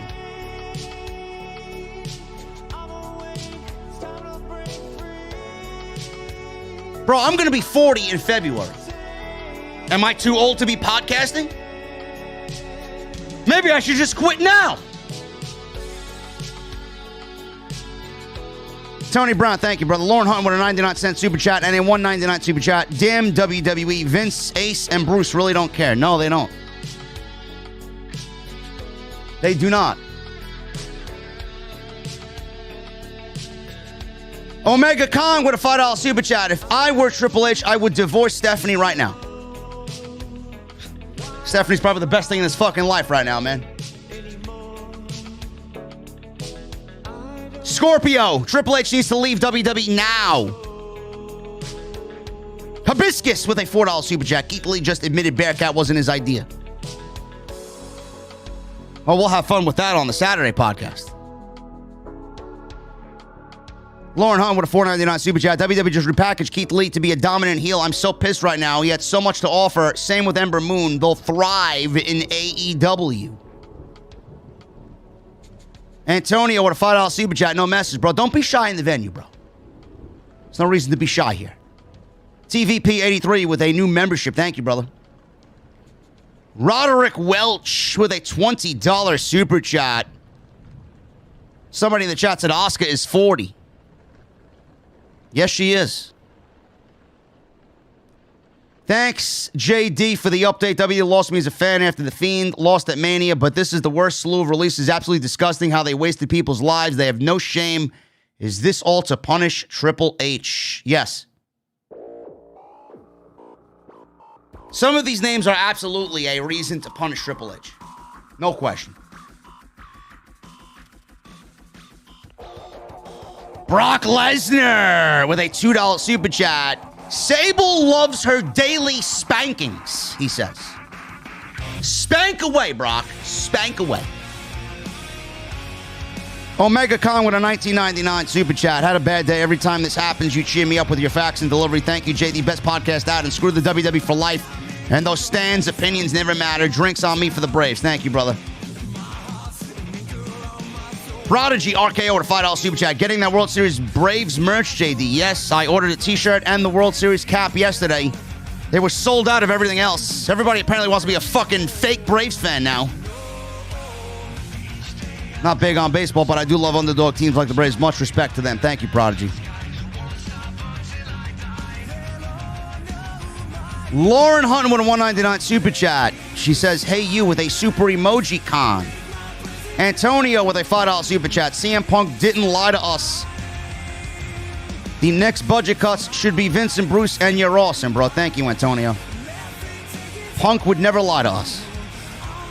Paul Jackson with a $5 super chat. Rumor is vaccination status may have delayed or play a role in the releases, which makes everything all that much worse, man. Who the fuck are you to tell me that I gotta go out and get a fucking vaccine? Bitch. Should be up to the fucking people. Should be up to the fucking person that knows their health better than the fucking government, man. Lauren Hunt with a $9.99 or a 99-cent super chat. Thank you, Lauren. Kairos with a $2 super chat. Long-term booking. You continue to be right. Always. I strive to be right, man. Daniel Rodriguez with a $1.99 super chat. New t-shirt, JD. Let it play out. In the works. Maybe. Who's out there that's a graphics designer, man? It's going to do great work. I need t-shirts. Let it play out.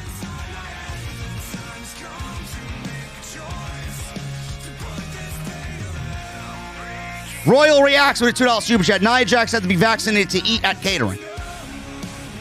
I don't think that would have mattered, bro. She would have fucking barreled her. Never mind. CPA with a $5 super chat. A smile from ear to ear when a WWE wrestler I love gets released. They'll thrive where they'll be appreciated. Fuck this company. Captain Solo with a $5 super chat. At this point, 3 years from now, all that will be left is Roman Reigns, Omos. Roman Reigns and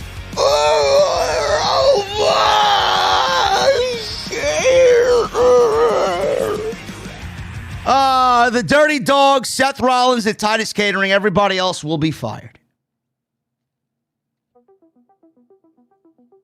Munchie Time with a $5 super chat. Titus Catering is almost understaffed at this point. Hope it works out. And the food keeps coming out nice and hot. I'll take a screwball on the rocks. I'm about to fucking open up something while I play COD Vanguard, man. We're going to be here all night. Kelly with a $10 super chat. Just woke up, JD. My mind was thinking Alice in Chains down in a hole. After 18 superstars were released. Can't say the name. Can't say the same to Naya, My Hole, Jax, and Eva Plastic Marie. I'm glad they're gone. It's a great song, Kelly. Seems like you have good taste in music, man. My favorite Alice in Chains song is Them Bones. When that comes on in the Mustang, man, the music definitely goes to max. Willie Martin becomes a member for 4 months. Imagine the pop Lee would get if TK brought the original theme, or bought the original theme, and bask in his glory echoed throughout the arena. Bro, listen. You're giving Tony Khan ideas that he's probably already thinking about right now. Antonio with a $4.99 super chat. Keith Lee vs. Adam Cole, baby. Book it. Tony, AEW Dynamite. Daniel Rodriguez, $4.99 super chat. Hinkie was the GM of the Sixers who ran the Sixers to the ground for 3 or 4 years, a.k.a. trust the process. He's one of those guys, huh? I see you guys now mentioning Alice in Chains songs in the chat. Rooster's a great song. I Stay Away is a good song. Angry Chair is a great song. Them Bones is my favorite, man. Man in a Box, another one of my favorites.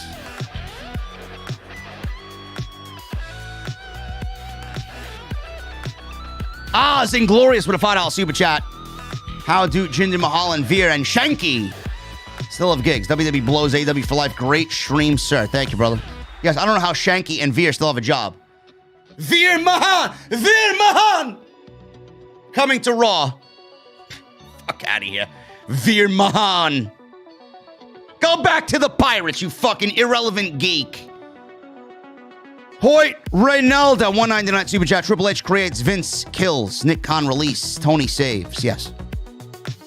You got it right, man. That is the key to the puzzle. Leo McDermott with a 99-cent super chat. Bro, put it in the tip jar, please. Please. In the tip jar, man. You're neglecting the bartenders, okay? Hoyts, Reynaldo with a $1.99 super chat. FWWE, they do this, but have Bill Goldberg. And Edgar Estrada with a $50 super chat. Best executive decision ever. When the jackass is away, the channel is way better. The one-man show I love. No geek co-host needed. Fuck WWE. Wish all the releases, but mostly Keith Lee all the best. Have fun on the COD stream. Thank you, brother. Throwing some shade at Jessi, I see. Jessi, it's time to close up shop, man. I better not see one beer glass with a fucking fingerprint on it, bro. We gotta open tomorrow. Actually, we gotta open in another half an hour, man. I'm gonna be streaming COD. Don't give me no fucking lip, okay? I don't give a fuck what movie you gotta watch tonight, man. Fuck your movies, clean the fucking dishes, okay? Or I may send you to fucking Satin. This fucking guy over here, man. Fuck is wrong with him? Captain Solo with a $2 super chat. Naya is applying to Popeyes as we speak.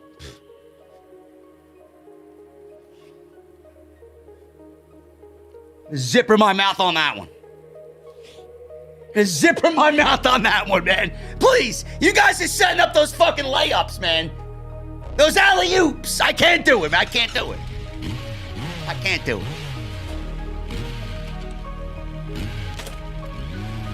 Listen. When news like this breaks, man, when news like this breaks, and the fact that we can get and generate 4,500 people on a random Thursday night, it means the world to me, man. It really does. This shit broke late. I set up an emergency stream. You guys were here, and you guys killed it tonight with the super chats, with the likes, with the fucking viewership. We still got 3,000 strong in this chat. I love each and every one of you, man. When they say the power of off the script is bullshit or, you know, JD's a joke, you guys prove them wrong every single fucking time, man. We do it better than anybody. The venue is always packed. The Mustang is always revving to go, man. Fully gassed, ready to hit the highway at maximum speed. You guys kill it every single time, man. I'll be back live in about an hour. Me and my boys are going to be playing COD Vanguard, man. I hope you're there. Second channel. If you guys don't realize, I have a second channel. Link is down below in the description. We'll be playing COD Vanguard, man. Day one, night of release on the second channel. And I'll be live on the main channel tonight. Kinda tonight. Almost tonight. Friday night. For SmackDown and AEW Rampage Live. We got Adam Cole, baby, versus Johnny Hungy. And whatever SmackDown is going to give us, man, I don't know. But hopefully Roman Reigns is back on the show. Hit that thumbs up. Hit that subscribe button down below. Thank you for the memberships. Go check out all the other videos on the channel if you did miss any of the content this week. And make sure you guys go and check out the Patreon page as well as Bonfire to get you t-shirts, man. Awesome, awesome stuff over there. Listen, I love you guys. Always have, always will. Leo, up Ireland, JD. Love the Guinness. Thank you, brother. I need two things from you guys right now, man. I need those guitar emojis in the chat, and I need those Mustangs, if you got them, in the chat. And number two, I need that music on max. I'm getting the Mustang. I'll see you guys on the second channel. COD Vanguard coming soon in about an hour. I'll see you guys tomorrow night back in the venue for SmackDown and Rampage. I'll see you guys later.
Jessi, why are these ice bins empty, bro? Listen, man, don't give me no lip. I'll send you over to Fox with the emo fuck. Come on, man. You don't want to work with somebody with a terrible haircut now, right? Come on. Come on, man. We're a fucking podcast of world champions here this year, bro. All right, I'll see you next week, bro. Just fucking sweep the floors, okay? Fill the ice bin, clean the glasses. I'll fucking see that you get home safe, or I'll give you an Uber, all right? What? You fucking kidding me? You don't got a ride? Why? Oh, the wife's got the car. All right, bro, listen, don't give me no lip. Just fucking fill the ice bins, all right? I'll see you on Wednesday.